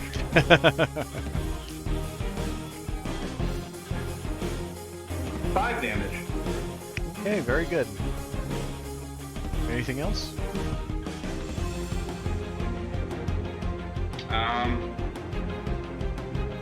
It's still got Eclipse under the water, doesn't it? Sure does. I'm gonna yell out, give us back our cat, you fucking bitch! All right. Elephant F-bomb. Down it. All right. Lysander's up. Okay. Since Zizix is safely out of the water, I'm going to throw his shield over towards him, and I'm going to yell, throw that rope in the water, and I'm going to dive in after Eclipse, because it's got her pulled under the ice, right? Yeah, she is down submerged. So I'm going to dive in after her, and hopefully somebody heard me to throw the rope in the water, or the chain, maybe. And I'm going to try to pull her out of that. Okay.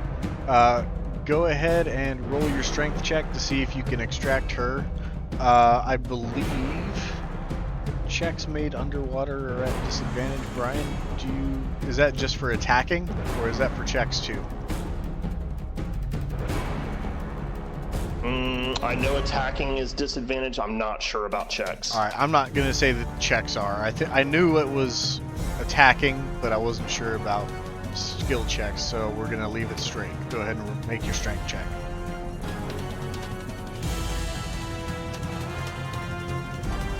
That is a 14. You were just able to pull Eclipse out from underneath the water, but now you are both submerged. So she's no longer in its grasp? Right. She's free from its grasp, which you couldn't see. You can't see the beast or the elemental wrapped around her anymore when you're underwater. but you feel that you've pulled her free.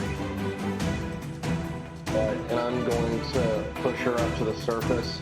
As a bonus action, I'm going to do an unarmed strike and just start flailing wildly, seeing if I can hit anything. Alright, so to move her would be another standard action. It's one of those things where you're taking your action to pull them forward. But go ahead and make your bonus action attack. That will be a disadvantage, correct? Yes.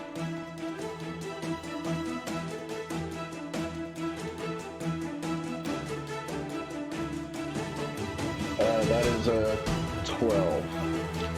That will unfortunately just miss. Yeah. Alright. That's the end of my turn. Okay. Next up is Zizix. So Lysander dove into the water, right? Yes. And he handed me a rope. I gave you your shield back. Yeah, you got the shield back, and he called out for someone to pull for the rope.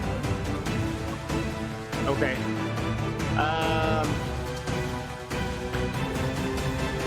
Not thinking he is strong enough to really pull Lysander out and Eclipse. It's going to cast Chaos Bolt. Okay. At the At the what level? first.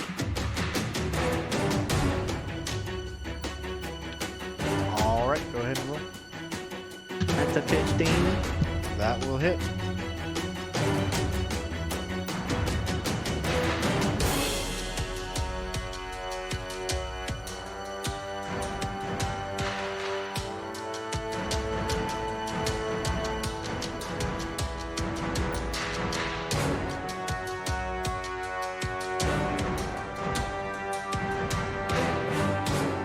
Roll your damage and your type.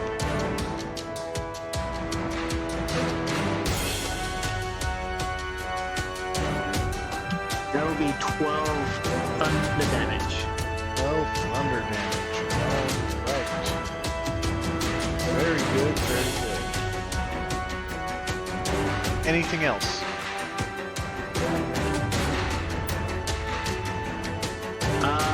I guess I'll grab onto the rope. Okay. And I can't really pull on it as another action, can I? Right. And that's what I'll do. Next up is going to be Eclipse, who is submerged. What would you like to do as you've now been broken free? I would like to try to crawl out from under the ice. Okay. Go ahead and make a athletics check. 16. 16, very good. You are just able to ascend out of the ice hole, and you make it back to your feet just right next to, just adjacent to the creature. You said ice hole.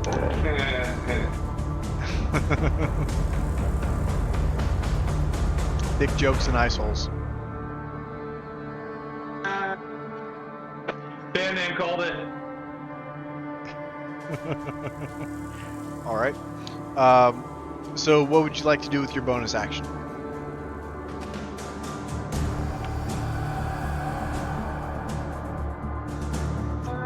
I would like to move away from it. I'm in pretty bad shape. Okay. How far away are you moving?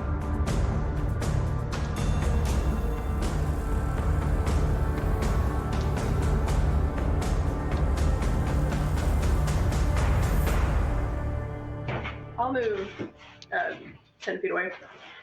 Okay. Ooh, and that's a 11 to hit against your AC, as it tries to take a reaction attack against you. No, sir. Ooh, very close. All right. You use your movement to get some distance between you and the creature.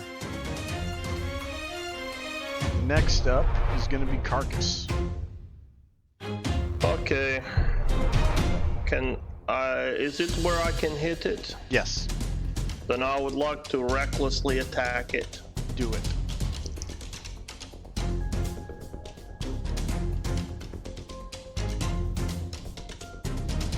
That is a 24 to hit. Yep, that's going to hit.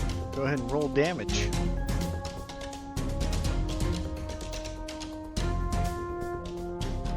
That is 11 damage. Okay, very nice. Is there anything else you would like to do? No, I will continue just standing between it and sticks. Okay. Next up is the water weird. And it does not like that chaos bolt that it just ate. And it's gonna go after Zedix.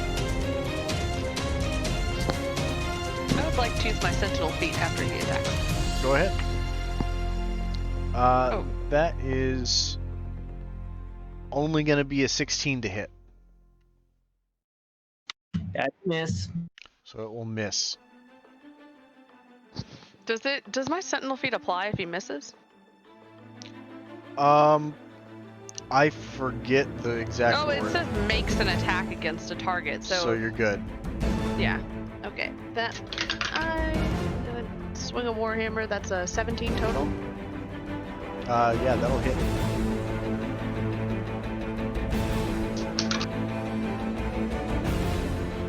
It's max damage, so 10 damage.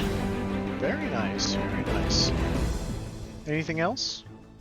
Oh wait, That's all that I was can just do your from reaction. sentinel feet. Yep. Alright.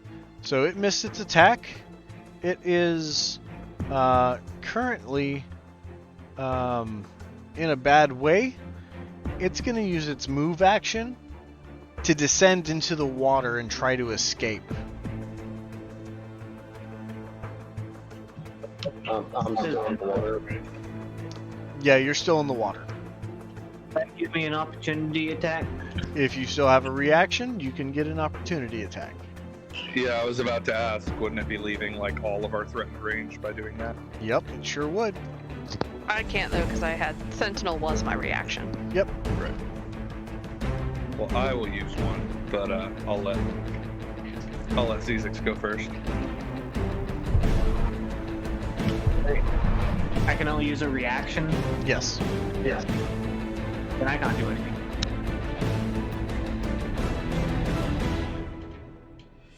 Well, It's not even a standard can attack. be a reaction if it's. Yeah, I mean, I could, swing at it with my dagger, I guess, but that's not a reaction, right? No, it is. It's an opportunity attack, which counts as a reaction. Okay, but I can't cast a spell Right. unless it's a reaction. Yes.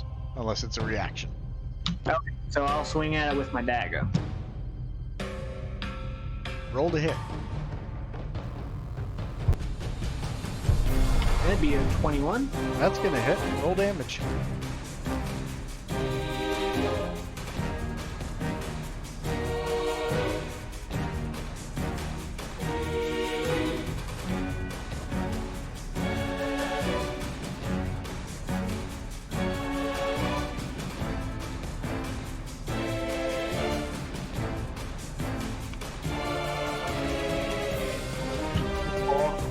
Damage. Okay, very good. Who's next?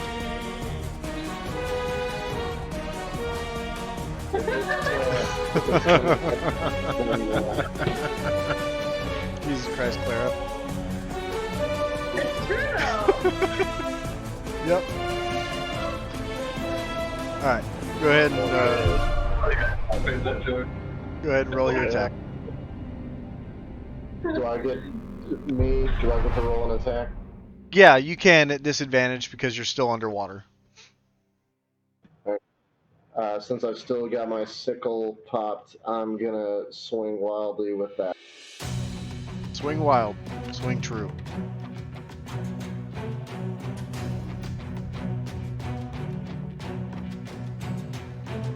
Yeah, those both sucked. I got a 12 and an 8. That will miss, unfortunately. All right, who's Yeah, next? yeah. I will take an opportunity attack against it. All right, go ahead and roll your attack. That is a 14. That will hit. That is 16 points of damage. Very, very nice. Who's next? I'll go. Go for it.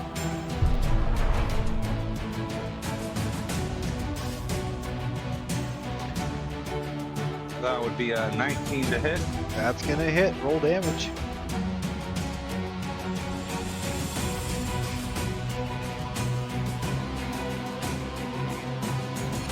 That would be 7. All right. As that strike brings the water weird to 0, I will describe the fatality as in a flurry of blows in concert with each other. Carcass strikes, Vega strikes, Zizek strikes, Eclipse just out of range of it, and everyone else in Lysander strike the water wheel at once as it tries to escape, and it erupts in a big plume of water and descends back down to the ground on the frozen ice.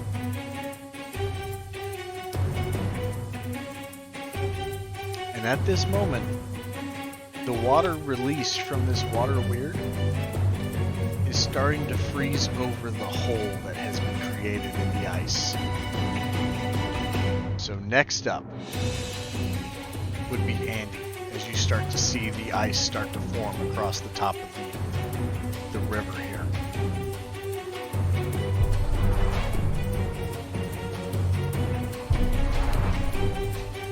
Are we still in initiative order? Yes.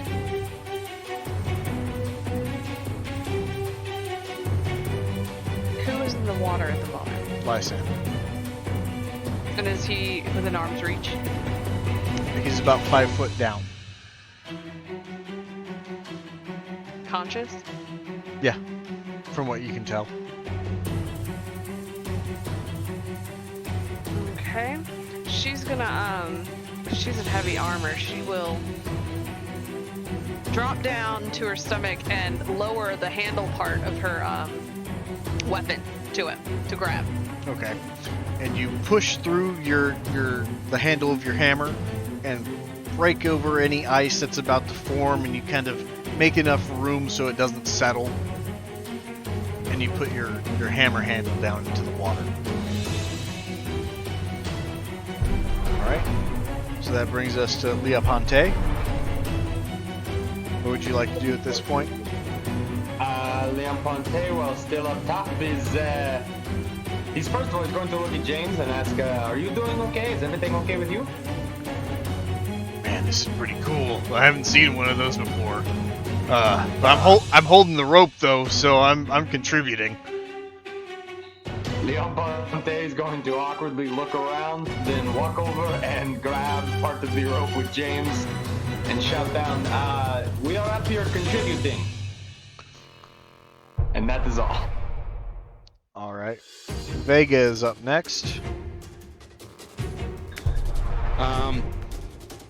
Yeah, I'll go over and stand near Andy and be there in case she needs any help getting Lysander up. All right, so you're going to use the help action on her? Yeah. Okay, very good.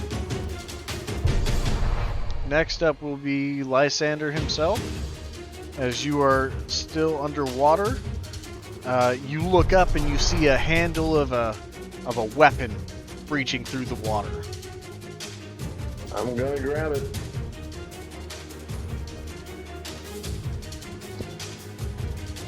Then I'll pull him up. All right, go ahead and make your strength check with advantage.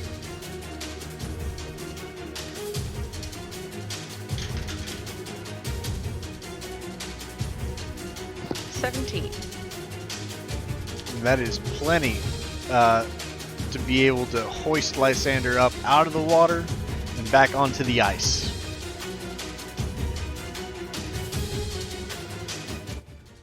Thank you very much. Damn, that was something. How's everybody looking? What? Yep. And with that, that's going to be where we end tonight as James Quincy is up top clapping his hands. Yeah!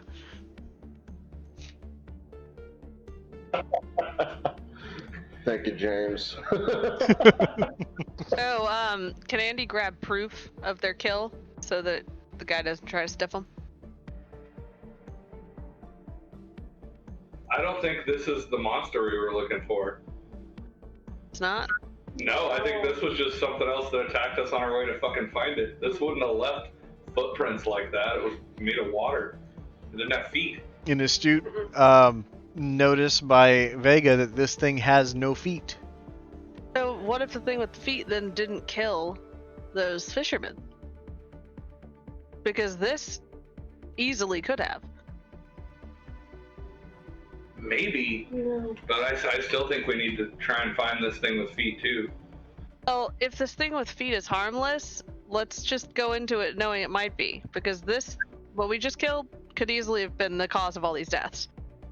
I agree. This very well could have been. I would still like to unravel the mystery of these strange footprints, but I'm with you. We should go into it not looking for a fight. Strange Footprints, band name, called it.